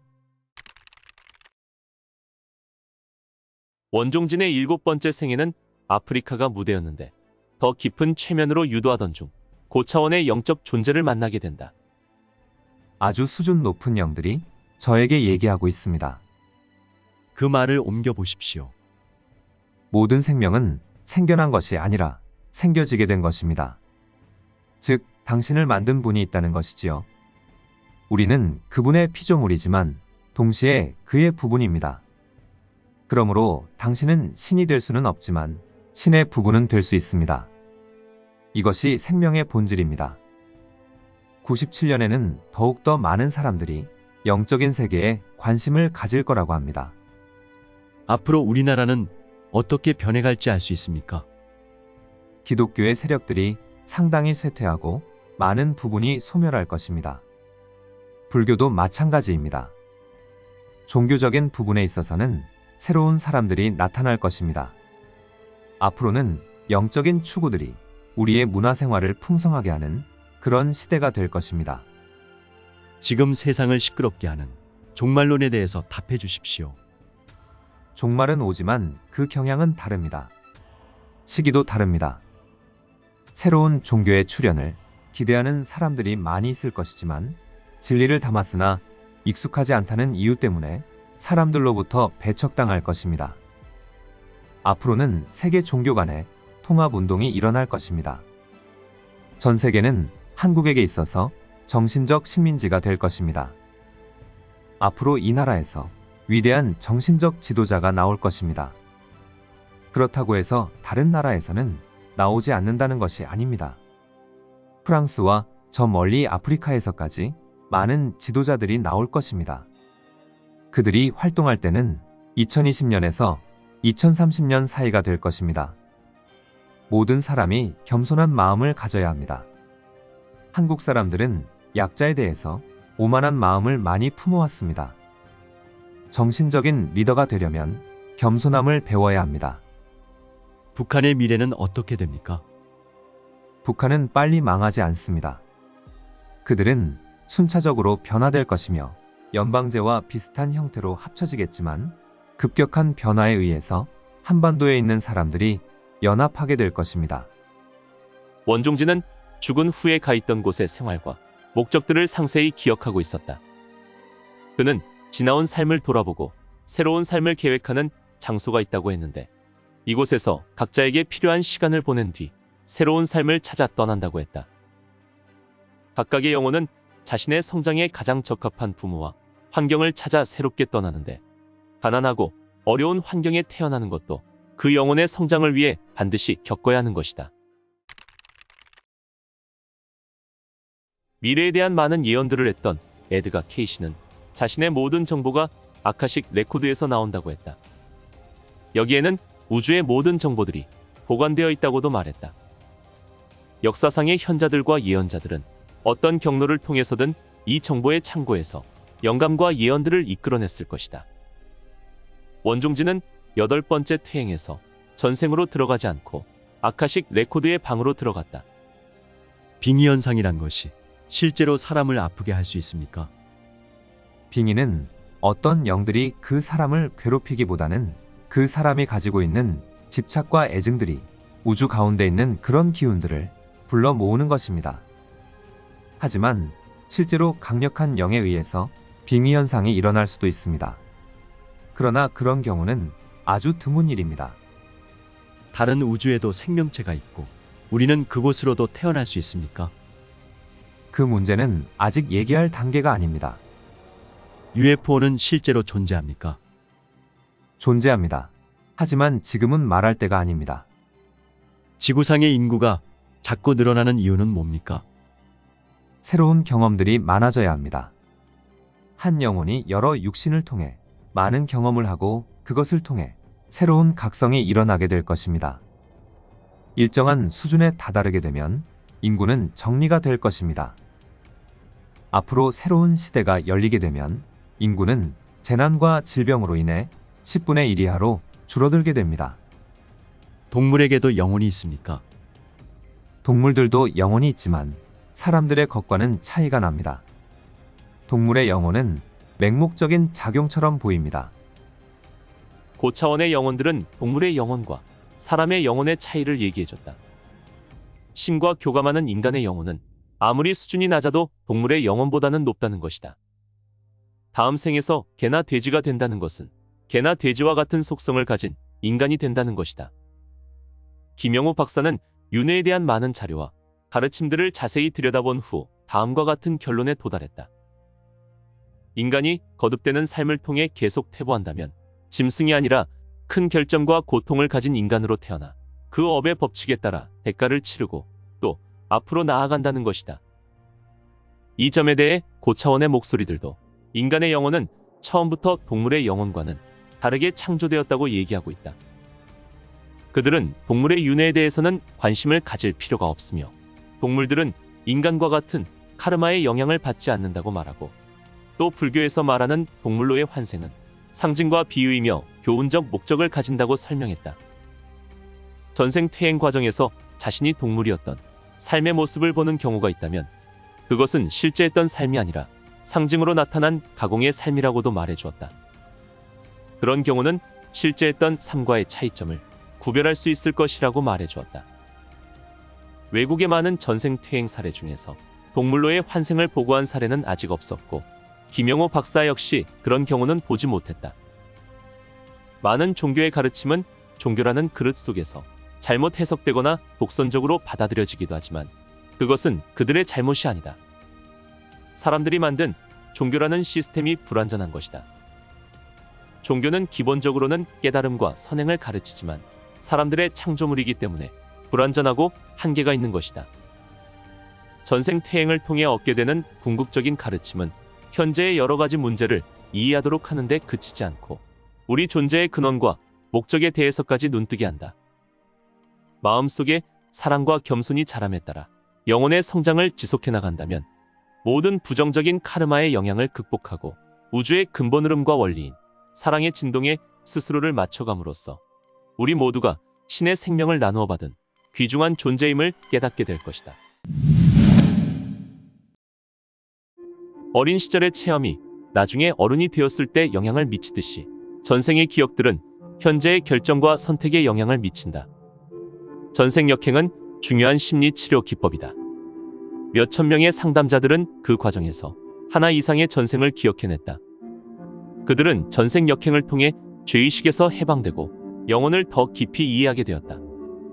오늘은 전생 역행을 통해 카르마의 참된 본질을 깨닫게 해주는 책, 영혼의 탐구에 대해 이야기해보겠다. 인간을 육체, 마음, 혼, 영으로 구성된 에너지체로 본다면 수많은 진부한 논쟁들은 마땅히 매장되어야 할 것이다. 세계에는 우리가 보고 만질 수 있는 것보다 훨씬 많은 것들이 있다는 사실을 양자물리학은 증명하고 있다. 우리는 한때 단단한 물체로만 알았던 육체가 사실은 고유 진동수를 가지고 춤추는 몇십억의 원자들로 이루어져 있음을 알게 되었다. 사실상 전 우주는 끊임없이 약동하는 하나의 존재인 것이다. 이러한 맥락에서 볼 때 심령 체험을 했다는 것은 이제 별로 중요하지가 않다. 우리가 그 에너지의 근원을 알아냈기 때문이다. 전생의 재경험은 억압되었던 감정을 해방시켜주고 사람들에게 자신의 참된 모습을 되찾아준다. 죽음이 닥쳐왔을 때 어떤 높은 곳에서 심판의 손길이 다가오는 것도 아니다. 우리가 육체 안에 있든 밖에 있든 우리 자신의 개인적인 배심원이자 심판관이다. 우리는 자유로이 선택하며 우리가 취한 행동은 그 자체의 자연스러운 결과를 가져온다. 언제나 삶을 객관적으로 체험하는 비육체적인 자아와 연결되면 자기 자신이 바로 인생의 작곡자이며 연주자란 사실을 깨닫게 된다. 자아의 비육체적인 면과 연결되면 육체와 자기 자신을 동일시하는 경향이 현저하게 줄어든다. 그런 사람들은 육체의 능력과 지상의 물건들이 영의 성장과 진화를 위한 도구라는 사실을 이해한다. 우주와의 관계를 완전히 깨닫기 위해서는 시공간적인 사고를 잠시 접어두고 모든 것이 동시에 일어나고 있다는 것을 인정해야 한다. 따라서 우리가 취한 모든 행동과 생각들은 현재의 생애뿐만 아니라 과거 생애와 미래 생애에도 여지없이 영향을 미친다. 우리는 다차원적인 존재로 육체적인 측면뿐만 아니라 더 높은 영적 측면들에서도 작용을 하고 있으며 궁극적으로는 지구상과 외계의 모든 창조물들과 협연을 하고 있는 셈이다. 어느 젊은 부부는 잦은 부부싸움 문제를 해결하기 위해 전생 역행 최면을 시도했다. 개별적인 최면 상담을 통해 두 사람은 각기 아틀란티스 시절의 전생을 기억했다. 남편은 그 당시 이름난 과학자였고 아내는 그의 경쟁자였다. 두 사람은 모두 상대방이 어떤 내용을 밝혔는지 알지 못하는 상태에서 아틀란티스의 생활을 놀라울 정도로 비슷하게 묘사했다. 그들은 아틀란티스 이후로도 수많은 전생을 함께 보내왔지만 여태껏 그 시절의 싹튼 둘 사이에 격렬한 경쟁심을 해소하지 못한 것이다. 전생 역행 이후 부부의 행복을 가로막는 부정적인 에너지가 해소되기 시작했다. 과거의 사건들을 회상하지 않고서는 과거에서 완전히 풀려날 수 없다. 어째서 우리는 전생을 기억해내지 못하는 것일까? 어린아이들이 이따금 전생에서 겪어보지 않고서는 도저히 알 수 없는 듯한 것들을 언급한다는 사실은 이미 잘 알려져 있다. 물론 대부분의 어른들은 아이들에게 그런 체험을 했을 리 없다고 다그치기 마련이다. 결국 아이들도 스스로 과거의 기억을 감추고 그런 기억의 근원인 내면의 자각을 억압하게 된다. 오늘날에는 대다수의 병이 실제로 마음에서 시작된다는 사실이 입증되고 있다. 60살의 여성인 루스는 지난 10년 동안 청각에 장애가 있어 애를 먹고 있었다. 그녀는 전생 역행 최면을 통해 남미의 어느 농장 공동체에 속한 종교적 가문의 일원으로 살고 있는 자신의 모습을 발견했다. 그녀의 아버지는 자신의 가족에게 유황불의 복음으로 위협을 가했던 시간제 설교가였다. 당시 루스는 아버지의 설교를 듣지 않으려고 갖은 애를 썼다. 그런데 현생에서 루스는 부동산 중개인으로 살며 전생의 아버지를 쏙 빼닮은 남자와 결혼을 했다. 그녀의 남편은 끊임없이 그녀에게 설교를 하며 그녀가 죄의식을 느끼게 하려고 노력했다. 가정에서 이러한 설교에 시달리던 루스는 당연히 짜증과 무력감을 느낄 수밖에 없었다. 그녀의 몸은 루스의 감정을 있는 그대로 받아들였다. 그녀의 청각장애는 마음의 작용과 그녀의 전생에서 비롯된 부정적인 반응이 결합한 결과였다. 루스의 증세와 같은 만성적인 방어 기제는 개인의 건강에 결정적으로 부정적인 충격을 미친다. 풀지 못한 스트레스의 결과인 병은 큰 자아의 수많은 차원에서 작용하는 원인과 결과라는 우주 법칙의 본보기이다. 질병은 우리가 신체의 초기 경고를 눈치채지 못하거나 주의를 기울이지 못했을 때에만 나타난다. 물질계에서 우리는 감각기관에 현혹된다. 보고 듣고 만지는 모든 것들 속에 푹 빠져 지내느라 우리의 몸이 보내는 미묘한 메시지들을 무시하는 것이다. 진정한 치료는 육체적, 정신적, 영적 에너지를 필요로 한다. 따라서 치료를 할 때는 자아 전체가 반드시 연결되어야 한다. 감정은 우리 자신의 의도대로 사용할 수 있는 가장 창조적인 도구에 속한다. 건강 전문가들이 우리를 도와줄 수는 있지만 아무도 우리를 치료해 줄 수 없다. 오직 우리 자신이 스스로 치료하는 것이다. 과거의 사건들은 현재의 행동에 영향을 미치지만 우리가 이 영향을 의식하지 못하는 까닭은 과거의 고통에 대한 두려움이 그 기억을 의식의 깊은 곳에 묻어두기 때문이다. 하지만 이렇게 감추어진 상처들은 날마다 스트레스를 유발하는데 이 스트레스는 두려움과 뒤섞여서 고통을 반복시킨다. 카르마의 연결고리가 전생과 이어진다 해도 우리의 응보를 결정하거나 이 생에서 저 생으로 무엇을 가져갈지 판단하는 결정의 대행자가 달리 있는 것은 아니다. 자기 운명을 책임지는 이는 늘 자기 자신이다. 전생의 부정적인 면들은 지금 생의 혼란을 불러오지만 우리는 혼란을 원치 않는다. 답은 아주 간단하다.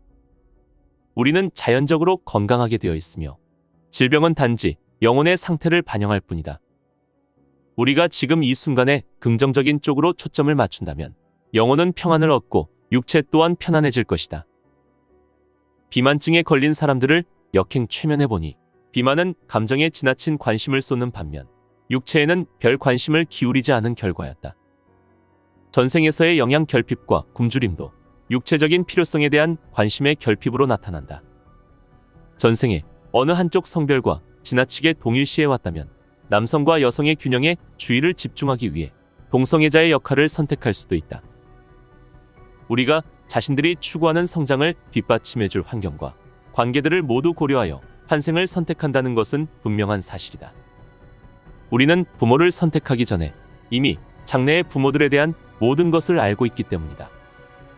때때로 우리는 영적 존재의 도움을 구할 수 있지만 그런 충고를 받는다 하더라도 마지막 결정은 우리 자신이 내려야 한다.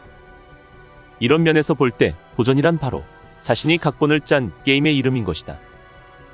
다시 함께 살고 싶은 이들이 늘 부모인 것은 아니다. 그 대상은 형제나 자매, 부모의 친구일 수도 있다. 물론 마지막 결정은 상호 동의하에 이루어진다.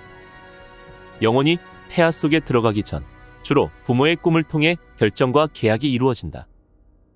때때로 특정 영혼을 찾는 부모의 필요성이 환생하는 영의 소원보다 강할 수 있다. 물론 아무도 당사자의 의지를 거스르면서 환생을 강요할 수는 없으며 원치 않는 부모에게 자기 자신을 맡기는 영혼도 없다. 자신이 불행하다고 느끼는 사람들은 자신의 불행을 악업의 결과로 생각한다. 그들은 자신들이 전생에 다른 사람에게 해악을 끼쳤기 때문에 현생에서 자신들의 카르마에 의한 빚을 갚아나가는 것이라고 여기는 것이다. 이것은 카르마에 대한 터무니없는 오해이다. 모든 것은 카르마라는 우주적 원리에 따라서 진화한다. 카르마는 우주의 원인과 결과이며 모든 것이 지향하는 방향이다. 만물에 스며들어 있는 에너지 안에서 모든 것은 본질적으로 자유롭게 선택하며 창조적으로 자신을 표현할 수 있다. 어떤 영적 존재에게 심판을 받아서 과거의 잘못에 대한 유죄 판결을 받은 것도 아니다. 굳이 카르마를 빚의 개념으로 생각하고 싶다면 그것은 우리가 자기 자신에게 갚아나가야 할 빚이다.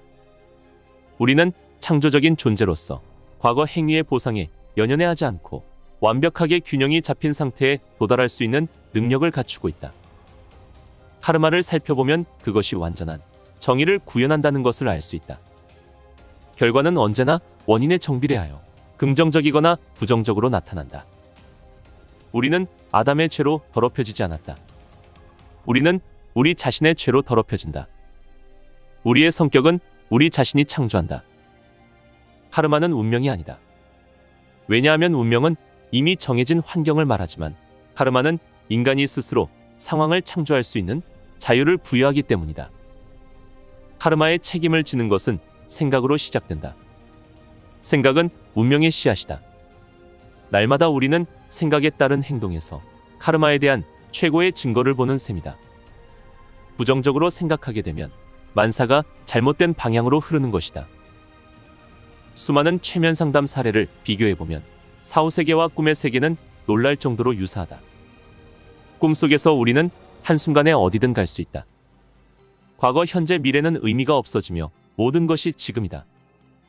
꿈의 세계에서는 사후세계에서처럼 산 사람이나 죽은 사람들과 교신할 수 있다.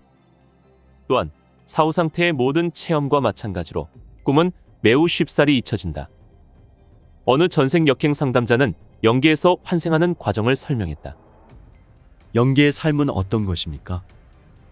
멋집니다. 배고픔도 고통도 필요치 않습니다. 마치 높은 하늘에서 날아다니는 것 같습니다.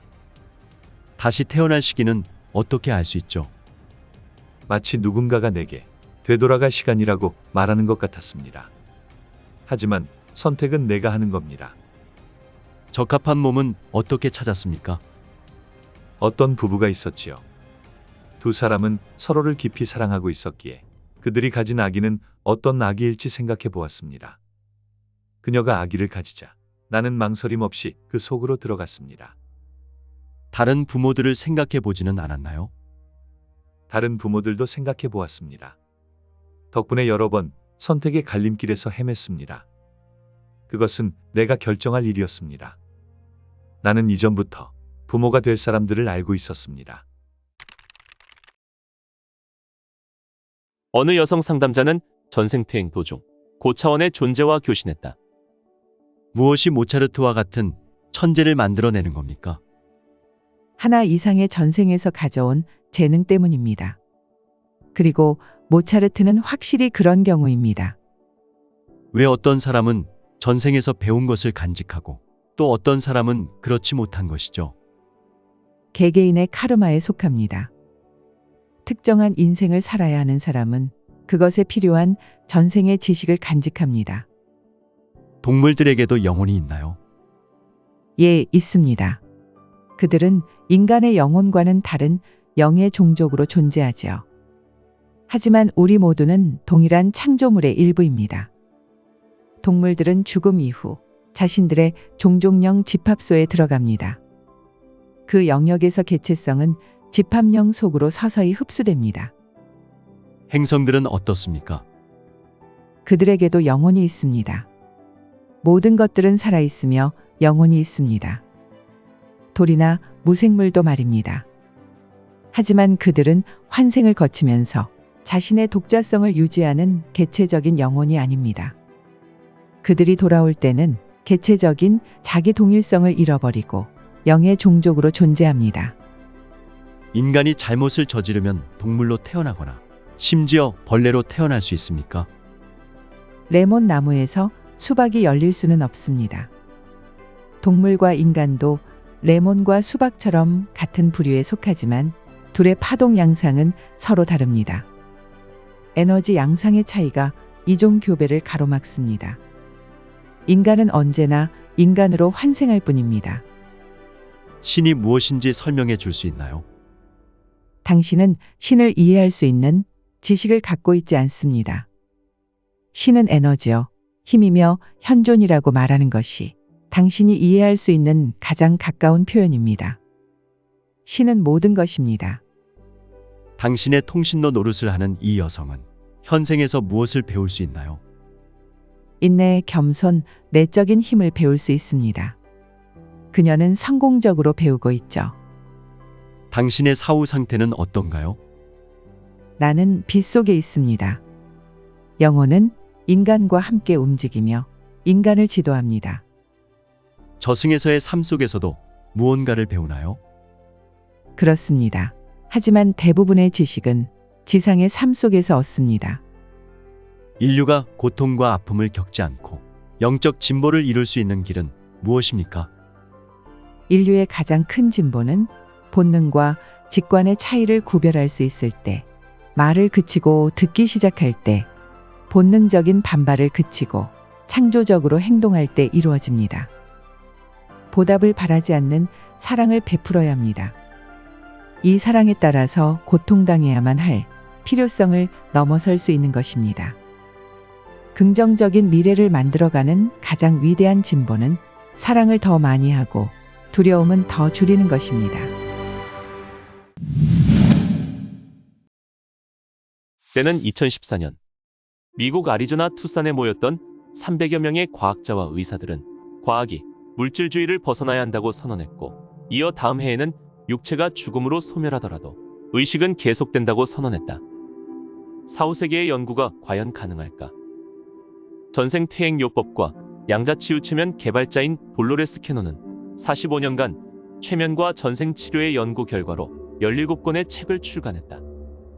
그녀는 심령 현상 연구에 가장 높은 발전을 이룬 공로로 미국인 최초로 불가리아 오르페우스 상을 수상하였다. 죽음과 4, 5세계를 다룬 그녀의 책들은 임사체험, 영혼의 안내자들, 천국과 지옥의 실체, 평행우주, 태어나기 전의 계획과 카르마, 환생 등의 내용을 다룬다. 오늘은 전생퇴행 연구의 선구자인 돌로레스 캐논의 베스트셀러 시리즈 첫 번째 책, 죽음과 삶 사이의 세계에 대해 이야기해보겠다. 1979년에 전생퇴행을 시작한 이래로 돌로레스 캐논은 수만 명의 사람들을 과거 죽음의 순간으로 이끌었다. 죽음의 방식은 각자 다를지라도 그 후에 일어나는 일은 항상 같았다. 우리는 잠재의식 속에서 죽음 이후 무슨 일이 일어나는지 이미 알고 있다. 우리는 수없이 많은 죽음을 경험했기 때문이다. 삶과 삶 사이의 차원은 그녀가 접해본 것들 중 가장 흥분되는 공간이었다.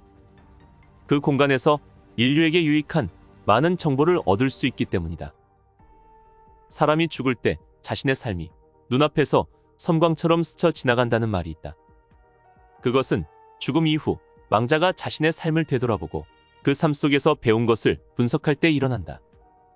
이런 일은 주로 다른 차원에서 그 삶을 더 객관적으로 감정을 제거한 상태에서 바라볼 수 있는 지도자들의 도움을 받아 이루어진다. 그녀는 전생퇴행 시술자들을 깊은 최면에 잠기게 한 뒤 죽음 이후의 상태에 존재하는 사람들과 대화를 나누었다.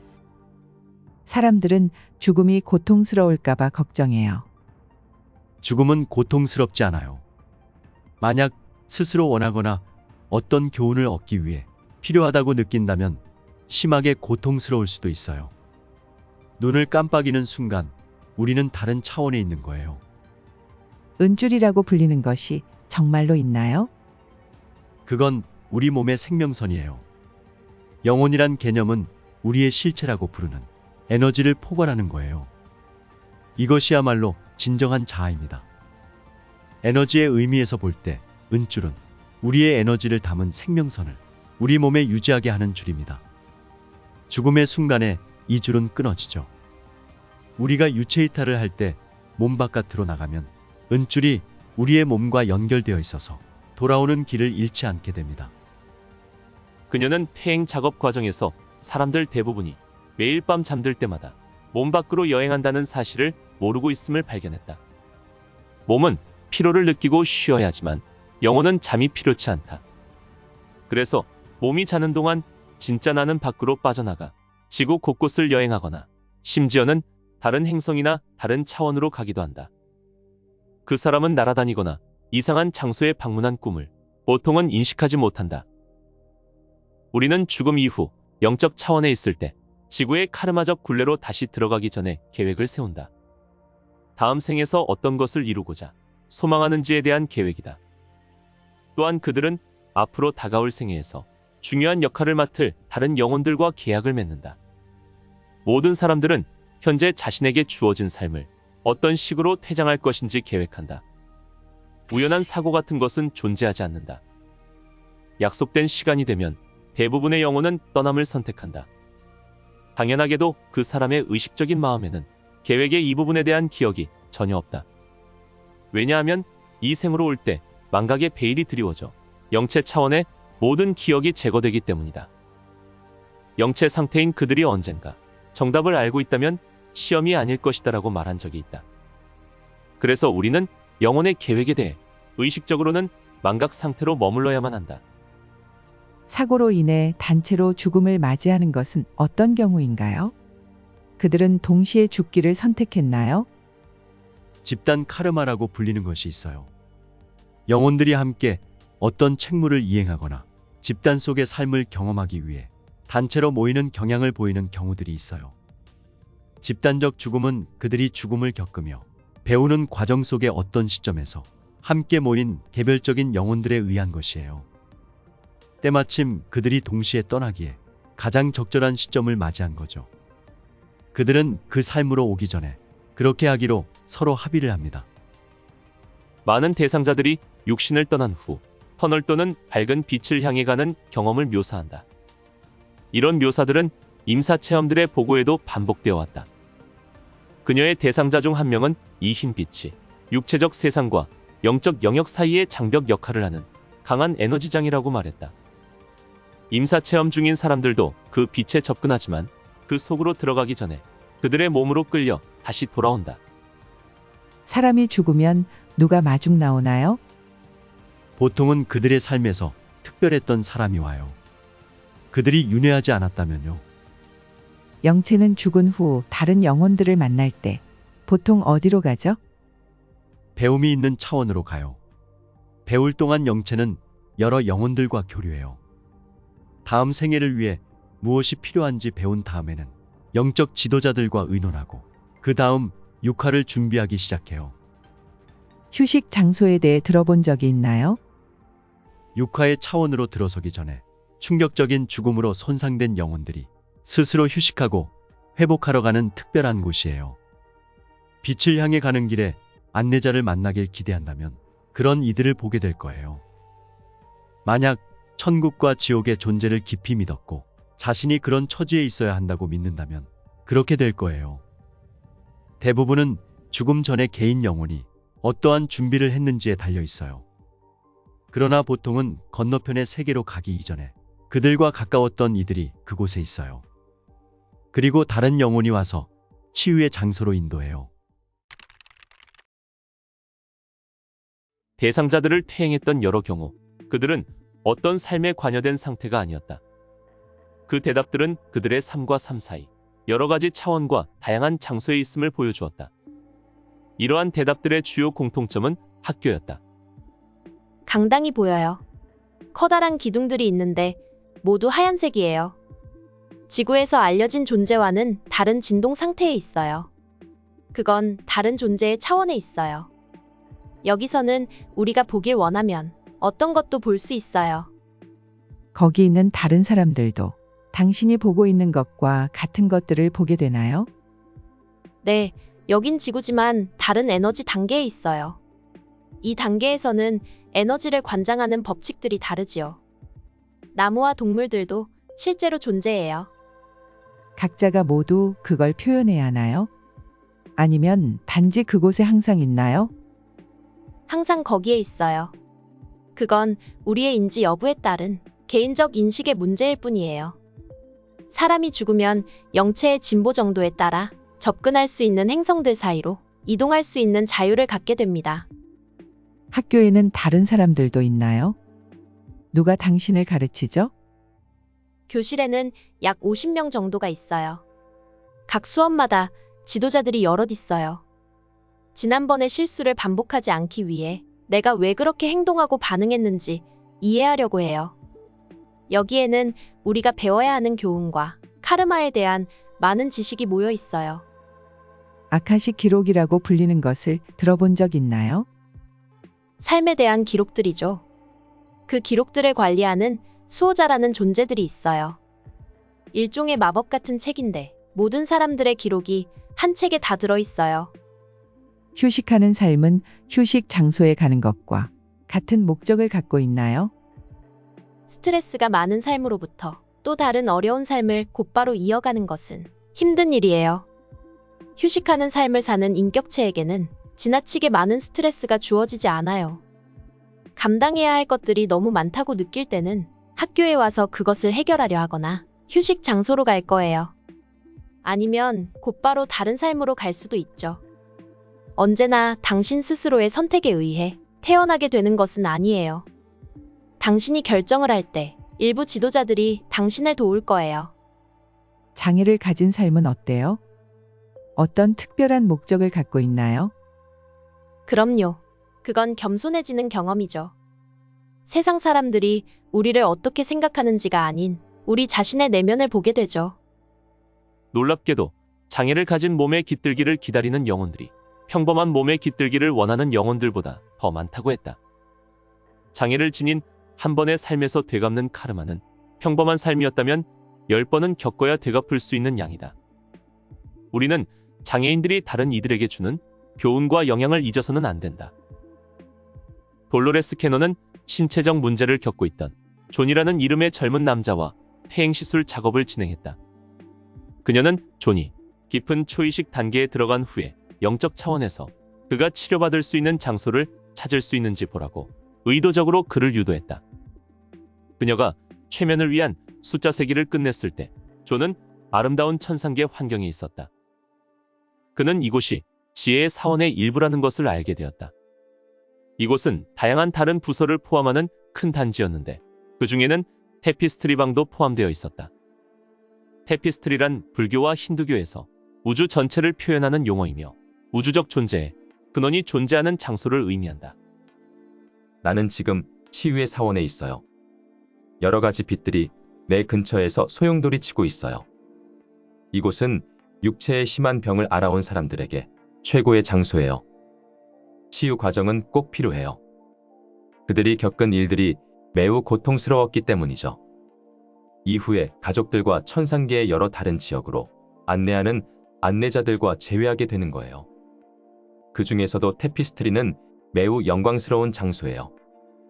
이곳을 지키는 수호자는 지금까지 살아온 모든 삶이 테피스트리의 실타래로 표현된다고 설명하고 있어요.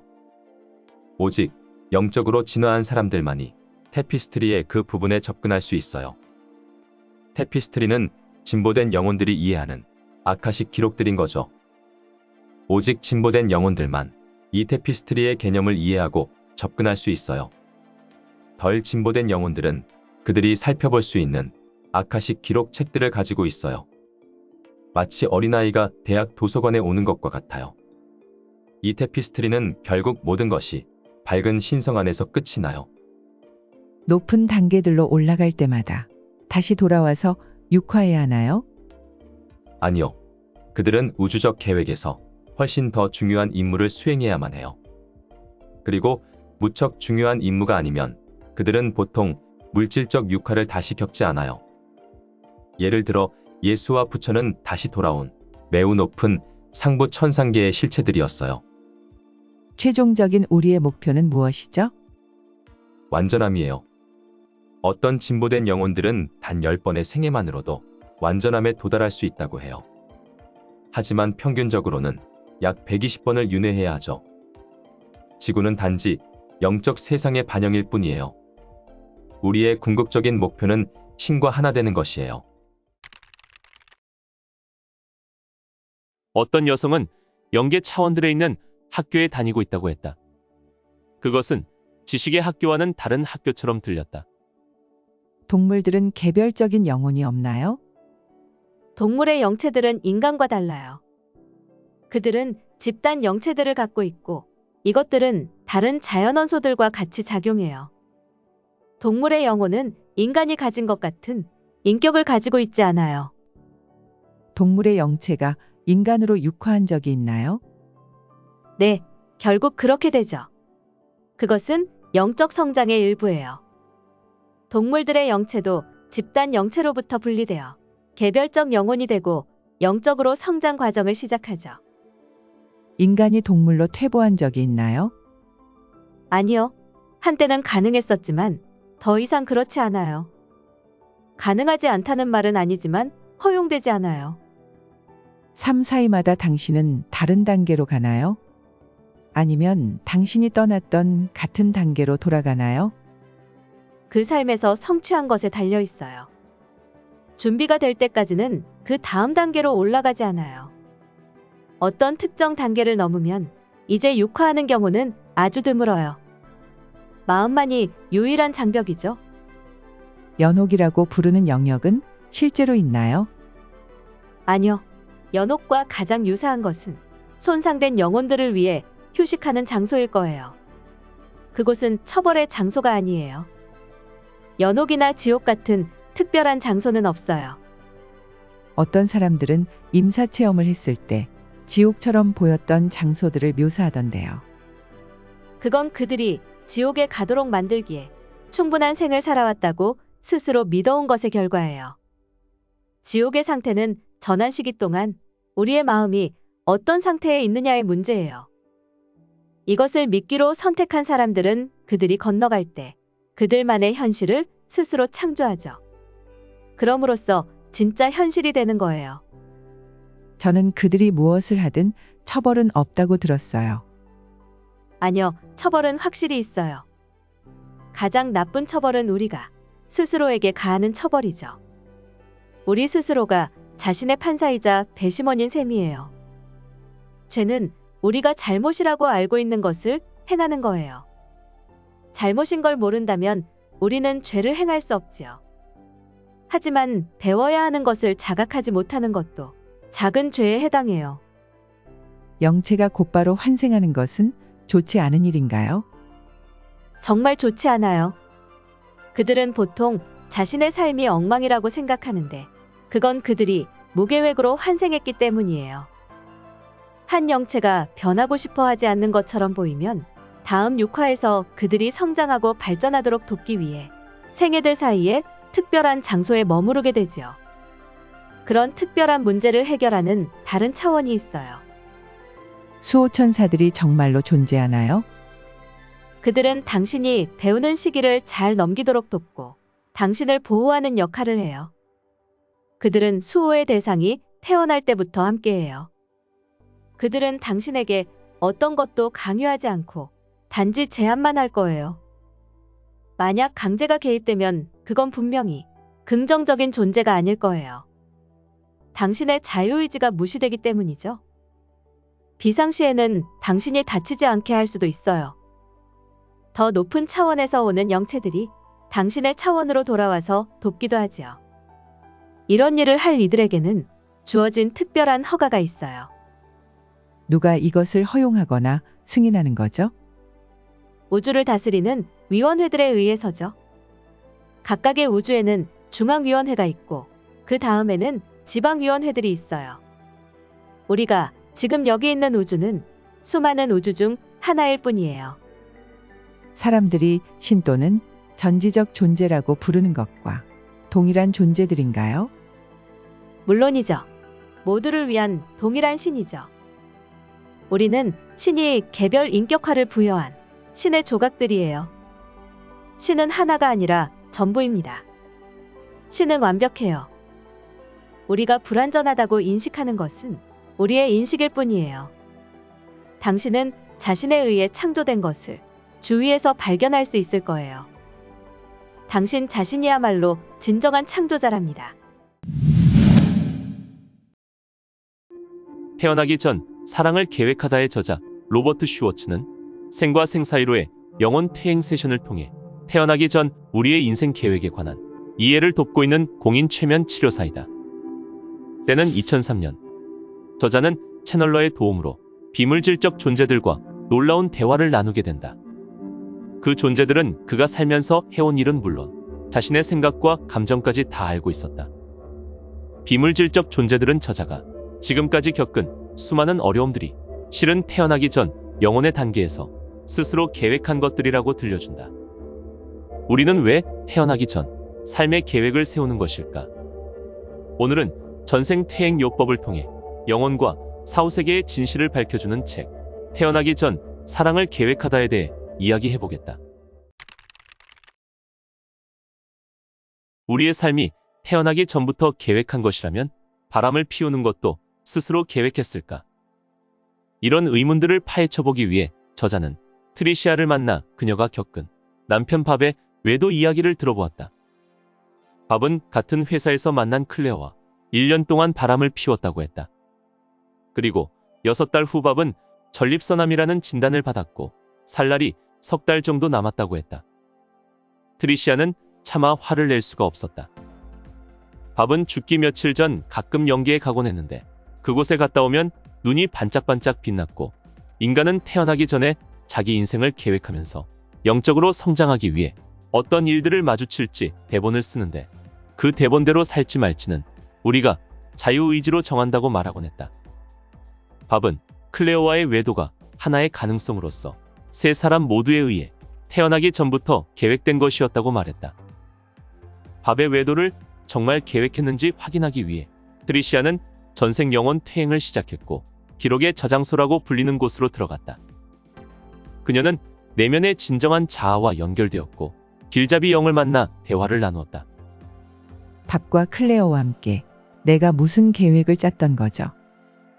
당신은 조건 없는 사랑이 무엇인지 경험하고 싶었어요. 그런 사랑을 해보고 싶은 상대가 밥이었죠. 밥도 당신에게 조건 없는 사랑을 알게 한다는 자신의 역할에 동의했습니다. 밥의 외도를 계획한 것에 다른 이유가 더 있나요? 당신은 용서하고 싶었어요. 하지만 남편을 완전히 용서하지 못했죠. 당신이 느끼고 있는 그 질투심이 죄책감을 불러일으킵니다. 그 죄책감 때문에 당신의 진정한 본성을 받아들이지 못하고 있습니다. 당신은 행복하기 위해서 지구 학교에 왔습니다. 그런데 그런 당신이 옳지 않다고 믿게 되었어요. 트리시아가 밥과 클레오와 함께 짠 탄생 전 계획은 트리시아가 전생에서 치유하지 못했던 버려지고 배신당한 느낌을 다시 느끼는 것이었다. 우리 영혼은 자주 특정 경험이나 감정을 다시 겪기로 선택한다. 이번 생에서 그 경험이나 감정을 졸업하기 위해서이다. 저자는 더 큰 통찰을 얻기 위해 생과 생 사이로의 영혼 퇴행도 해보기로 했다. 그러자 그녀의 앞으로 탁자가 하나 보이고 그곳에는 밥과 함께 세 존재가 앉아 있었다. 그들은 원로위원회의 일부였는데 밥도 다른 존재들과 똑같은 복장을 하고 있었다. 우리는 이 삶을 함께 계획했어요. 당신에게는 굉장히 힘들 거라고 내가 말했었지요. 하지만 당신을 위해 나는 그 일과 역할을 하고 싶었어요. 내가 당신과 함께 짠 탄생 전 계획이 뭔가요? 나도 그 생에서 해결하고 싶은 게 있었어요. 나는 나약함을 극복하고 싶었어요. 당신은 그걸 도와주려 했고요. 나는 남을 언짢게 하는 게 두려워서 늘 남이 시키는 대로 했거든요. 우리는 나의 외도가 버림받음이라는 당신의 문제를 극복하는데 도움이 되겠다고 생각했어요. 당신의 문제도 기본적으로 두려움으로 인한 문제니까요. 예전에 나는 다른 사람들의 지배를 받는 삶을 선택했어요. 이런 생들로 내 영혼은 상처를 입었죠. 우리 계획에 따르면 당신은 나를 지배하지 않아요. 당신은 나를 사랑하고 내 삶을 허락해요. 내가 진정한 나 자신을 볼 수 있게 말이에요. 클레어는 깊은 사랑의 마음으로 우리 계획에 참여한 거예요. 그렇게 계획을 세우면서 당신은 용서할 수 있을 거라고 주장했어요. 나는 내가 외도 사실을 그 즉시 털어놓고 모두 바로 치유되기를 바랬어요. 하지만 실제로는 그렇게 하지 못했죠. 다른 방법으로는 깨달을 수 없던 것을 깨닫게 하는데 암이 이용된 거예요. 당신은 감정을 느끼는 인간으로 살기 위해서 태어났습니다. 그래야 성장할 수 있고 그게 바로 당신 영혼에게 주는 선물이에요. 이것이 인생의 목적입니다. 나와 클레어 사이의 관계는 어떤가요? 그녀도 내 영혼 그룹 안에 있나요? 내가 전생에도 그녀와 함께한 적이 있나요? 클레어도 당신 영혼 그룹의 멤버예요. 어떤 생에서는 밥과 쌍둥이 자매인 적도 있었습니다. 당신은 클레어와 여러 생을 함께했습니다. 한 번은 클레어가 당신 아버지이기도 했고요. 전생에서 죽어 영혼이 된 트리시아는 자신을 버리고 떠난 남편 밥을 용서하지 못했음을 알게 되었다. 과거에 치유하지 않고 남긴 게 있다면 우리는 그 치유를 계획한다. 그래서 트리시아는 용서하지 않는 쪽으로 강한 에너지를 갖고 태어나기로 선택한다. 용서하지 않기 위해서가 아니라 용서하기 위해서이다. 탄생 전 계획에 대해 알았다고 해서 영적으로 성장이 빨라지는 것은 아니다. 감정을 허락하고 느낄 때 무엇보다 저항이나 판단 없이 감정을 느낄 때 상처는 치유된다. 당신이 지금 파트너에게 배신감을 느끼고 있다면 당신은 자신이 느끼는 그 어떤 화나 분노도 정당하다는 것을 잘 알아야 한다. 사라질 때까지 얼마나 오래 걸리든 온전히 느끼기를 바란다. 이 물질 세상에서 우리를 가장 괴롭히는 자가 대개 영혼 그룹에서는 가장 강력한 사랑과 큰 신뢰를 나누는 존재이다. 태어나기 전 트리시아는 자신이 가장 신뢰하는 사람이 자신을 위한 배신자 역할을 가장 잘할 것임을 알고 있었다. 저자는 싱글로 사는 것도 태어나기 전에 계획했을 수 있겠다는 생각이 들었다. 만약 그렇다면 영혼들은 무슨 이유로 이런 경험을 하기로 선택할까? 저자는 인생 대부분을 싱글로 살았던 캐시와 이야기를 나누어 보기로 했다. 그녀는 2번이나 결혼도 했지만 끝내 이혼하고 말았다. 저자는 캐시와 함께 영매 바바라를 만나 지혜의 소유자이자 깨달은 존재인 아론과 채널링을 시작했다. 아론은 탄생 전 계획을 포함해 모든 생각, 말, 행동이 기록된 아카식 레코드에 접근할 수 있었다. 캐시, 당신을 진심으로 사랑하는 파트너가 있었을 수도 있어요. 하지만 당신이 자초한 일이라고 스스로를 비난하지 않기를 바랍니다. 단지 카르마의 흐름이 그런 것뿐이에요. 이번 생에서 2 남자와 결혼을 했을 때 캐시는 학대받고 존중받지 못한다고 느꼈다. 하지만 탄생 전 계획은 늘 어떤 방식으로든 성장을 도모하며 이를 위해서는 누군가 촉매자 역할을 해주어야 한다. 때로는 우리를 고통스럽게 하는 것처럼 보여도 이 촉매자들은 위대한 지혜와 사랑으로 그와 같은 계획에 참여하는 것이다. 싱글로 사는 사람들 대부분은 자신이 완벽하기를 바라는 나이 많은 영혼들입니다. 관계보다는 다른 무언가에 더 집중하고 싶어서일 수도 있어요. 이런 사람은 자신만으로 충분해서 꼭 파트너가 필요하지 않다는 것을 알고 있습니다. 한 영혼이 심오한 영적 여정을 걷고 있을 때는 다른 사람의 방해나 의심에 부딪히지 않고 혼자 가는 것이 제일 좋아요. 당신은 깊은 영적 발전을 원했죠. 싱글로 살 때 가장 잘 배울 수 있다고 느꼈다면 애초에 왜 결혼을 해서 이혼하는 다른 선택지도 계획 속에 넣어둔 거죠? 당신은 인생의 다양한 측면을 보고 정보가 충분한 상태에서 선택하고 싶었어요. 그 당시 당신이 더 성숙하고 인간적으로도 진화했다면 첫 번째 남편과 매우 만족스럽고 행복한 삶을 살았을 것이고, 그랬다면 영적인 삶은 또 다른 생의 몫이 되었겠지요. 애정관계 없이 생의 대부분을 살아온 덕분에 캐시는 자신에게 마음을 열고 사랑할 수 있는 기회를 제공받았다. 자신을 사랑하고 받아들이는 법을 배우는 것이 그녀의 탄생 전 계획 중 하나였다. 자신을 온전히 사랑하고 받아들일 수 없다면 타인도 온전히 사랑하고 받아들일 수 없기 때문이다. 사람들이 왜 당신을 판단하고 거부하고 인정해 주지 않는지 궁금하다면 당신이 어떤 방식으로 자신을 판단하고 인정해 주지 않는지 보기 바란다. 그런 다음 그런 당신의 모습을 그대로 되비춰준 그 사람들을 용서하고 감사하고 축복하기 바란다. 지구는 우리의 학교이고 그 사람들은 우리의 선생이다. 지구는 우리 우주에서 태어나기에 가장 어려운 행성이다. 지구에서 육체를 갖고 살아간다는 것은 그 자체로 이 우주에서 가장 용감한 존재의 하나가 된다는 뜻이다. 우리는 단 하나의 계획만을 세워서 이 세상에 오는 것이 아니다. 플랜 A뿐 아니라 플랜 B, C, D 등 인간 내의 역량으로는 온전히 이해할 수 없을 정도로 많은 다른 계획들도 있다.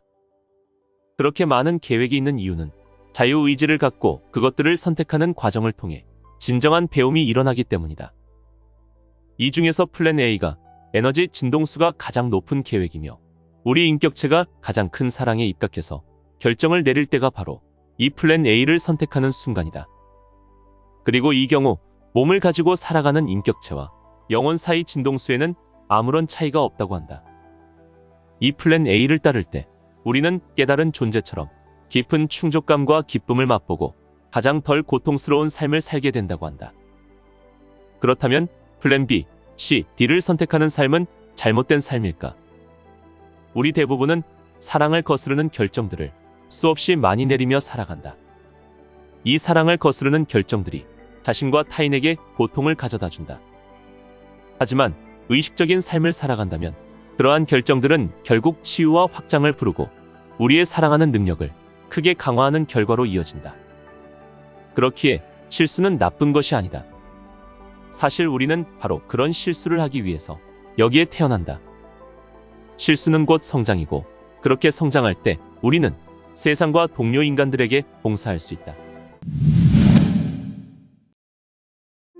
국내 최초로 전생요법을 통해 환자들을 치유하는 데 성공한 김영호 박사는 최면 과정에서 만난 환자들의 입을 통해 신비로운 영적 존재들이 들려주는 아름다운 가르침과 놀라운 예언들을 전했다. 오늘은 신경정신과 전문의 김영호 박사의 국내 최초 전생요법 사례들을 담은 책 우리는 영원히 헤어지지 않는다에 대해 이야기해보겠다. 가족, 연인, 친구들이 죽음의 순간에 찾아오는 일은 세계적으로 널리 보고되고 있는 임사체험자들의 경험 속에서도 나타난다. 이것은 현재의 과학으로 설명할 수 없는 부분이다. 하지만 서로 다른 문화권에서 자랐고 교육 배경도 다른 수많은 사람들이 일관성을 가지고 증언하는 내용이므로 진지하게 연구되어야 한다.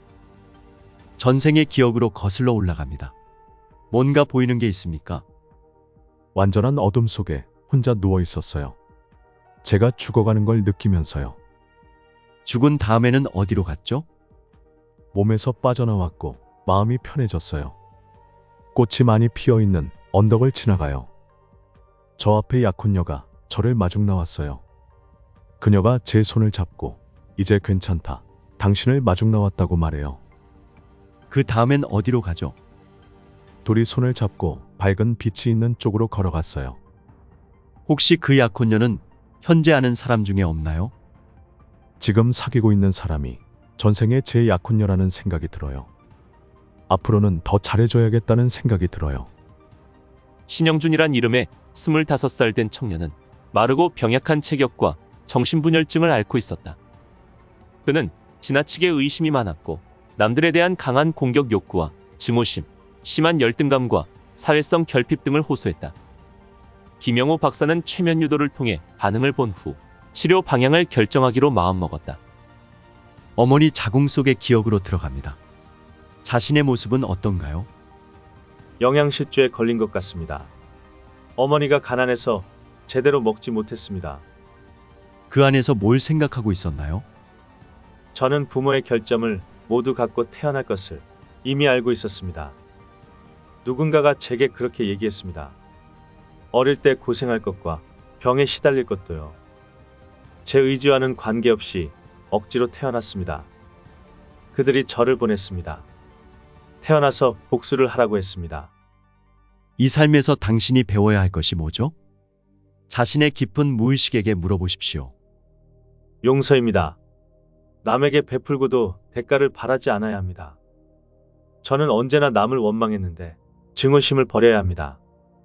지금의 힘든 일들은 제가 겪어야 할 일입니다. 그들이 제게 남을 미워하라고 했지만 그래서는 안 됩니다. 그는 열흘 후에 밝은 얼굴로 김영호 박사에게 나타났다. 정신분열증의 원인을 알고 나니 마음이 편하고 화가 나지 않았다고 한다. 오진희 씨는 36세의 여성으로 남편에 대한 이유 없는 거부감이 늘 문제였다. 남편은 헌신적이고 성실한 사람이었지만 아내가 자신을 거부하고 거리두는 것 때문에 괴로워했다. 최면 상태에서 찾아낸 과거의 삶에서 두 사람은 한 마을에 사는 처녀와 총각이었다. 환자는 어머니와 단둘이 살았고 현재의 남편은 마을에서 자주 문제를 일으키던 청년이었다. 그는 처녀를 짝사랑하여 늘 주위를 맴돌았고 자신의 사랑을 삐뚤어진 방법으로 표현했다. 세월이 흘러 처녀는 다른 젊은이와 결혼했고 그 청년은 죽을 때까지 혼자 살며 짝사랑하던 처녀를 잊지 못했다. 지금 본 것들이 사실이라면 남편을 좀 이해할 것 같아요. 지금 본 그 청년과 성격이 아주 비슷해요. 전생의 남편은 제가 결혼하기 전에 사귀었던 사람이에요.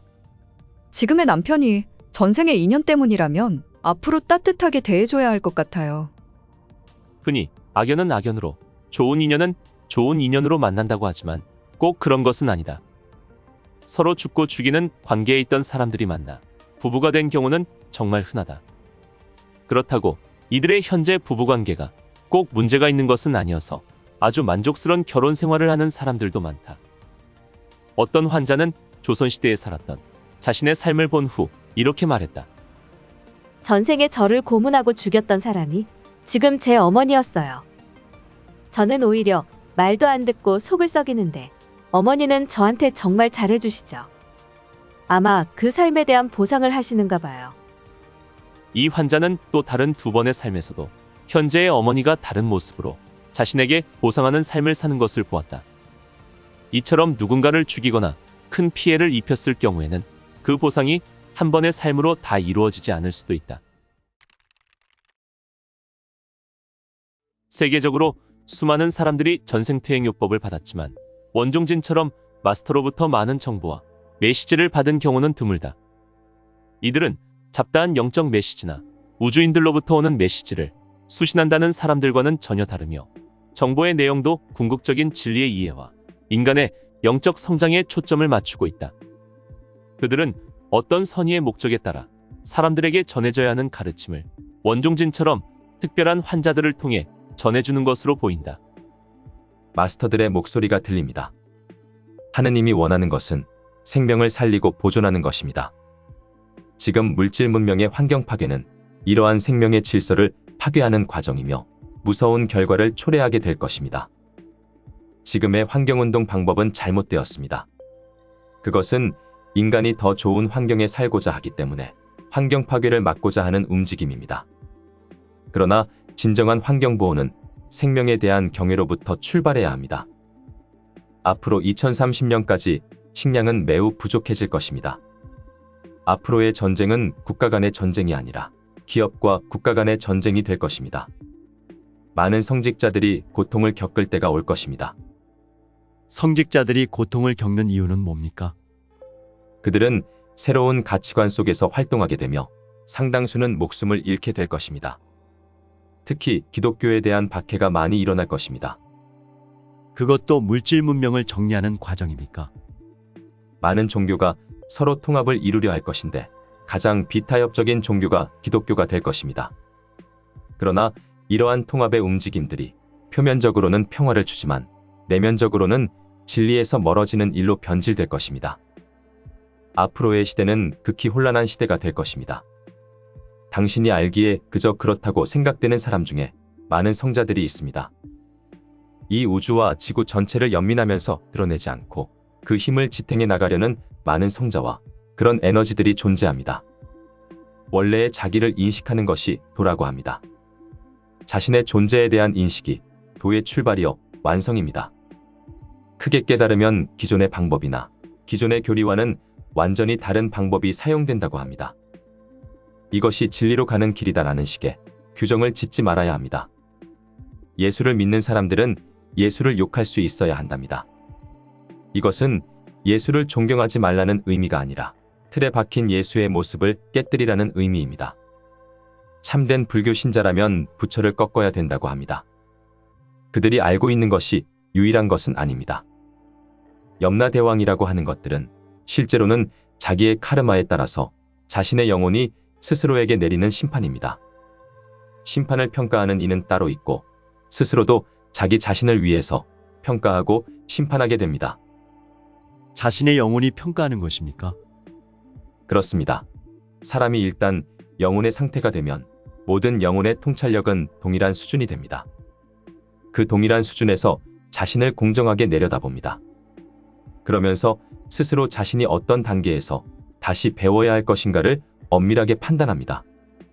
그리고 자기를 어디로 보낼 것인가를 요구하게 됩니다. 생전에는 좋은 곳에 보직을 요구하지만 죽은 영혼들은 그렇지 않습니다. 생전에 스스로 잘한 점과 잘못한 점을 엄격하게 드러내놓고 거기에 합당한 배움의 육신으로 보내달라고 요청하게 됩니다. 다시 몸으로 들어가는 순간부터 중단되었던 카르마는 계속되고 다시 절차를 밟아 인생을 출발하게 됩니다. 그 과정에서 동물의 몸으로 들어갈 수도 있나요? 사람은 동물로 태어날 수가 없다고 합니다. 원래 창조의 질서부터 차이가 있습니다. 신화와 비유와 진실이 혼합된 상태로 자꾸 퍼져나간다고 얘기합니다. 동물은 카르마라는 것이 적용되지 않습니다. 전체적인 우주의 질서에는 적용되지만 인간과 같은 자발적이고 주도적인 카르마에는 해당이 안 된다는 것입니다. 사람의 영혼이 하드보드지라면 동물의 영혼은 일회용 휴지와 같습니다. 여태까지 많은 사람이 윤회에 대해 탐구를 했지만 그 본질을 꿰뚫은 사람은 몇 명 되지 않고 또 그런 사람들은 잘 나서지를 않는다고 말합니다. 우리가 윤회를 알아야 하는 이유는 무엇인가요? 영혼의 성장에 집중하기 위해서입니다. 우리가 사람들에게 전해야 할 것도 영혼의 성장이며 동반 성장입니다. 지금 보이는 이상기후와 천재지변들이 2000년까지 과학자들이 얘기하는 대로 진행됩니까? 생각하는 만큼 그렇게 빠르지는 않을 것입니다. 미국에서는 새로운 전쟁을 준비하고 있다고 합니다. 자신들이 직접 개입하지는 않지만 자신들의 무기를 팔아야 하기 때문에 전쟁을 결정하려고 합니다. 그리고 그것을 통해서 지역 간의 세력 균형을 취하려고 합니다. 마스터는 명상을 많이 하라고 하십니다. 전생의 기억 중 실제와 상징을 구별해내는 방법이 있습니까? 대부분 실제로 보았던 것입니다. 하지만 자기가 이루고자 했던 것들이나 배워야 할 것들에 대한 이미지가 나타나기도 합니다. 영적인 수준이 높아질수록 방해하는 세력도 강해진다고 합니다. 죽음의 기억이 크나큰 영적 성장에 밑거름이 된다는 것을 사람들에게 가르쳐 줘야 합니다. 삶에서 가장 중요한 것은 신뢰입니다. 모든 것은 믿음에서 출발하게 됩니다. 확신이 없으면 사랑할 수도 없고 겸손할 수도 없습니다. 근원적인 문제가 해결되기 전에는 다 헛된 노력입니다. 즉, 자신의 영혼의 가치에 대해서 집중하게 될 때 많은 개인적인 갈등과 어려움들은 해결될 것입니다.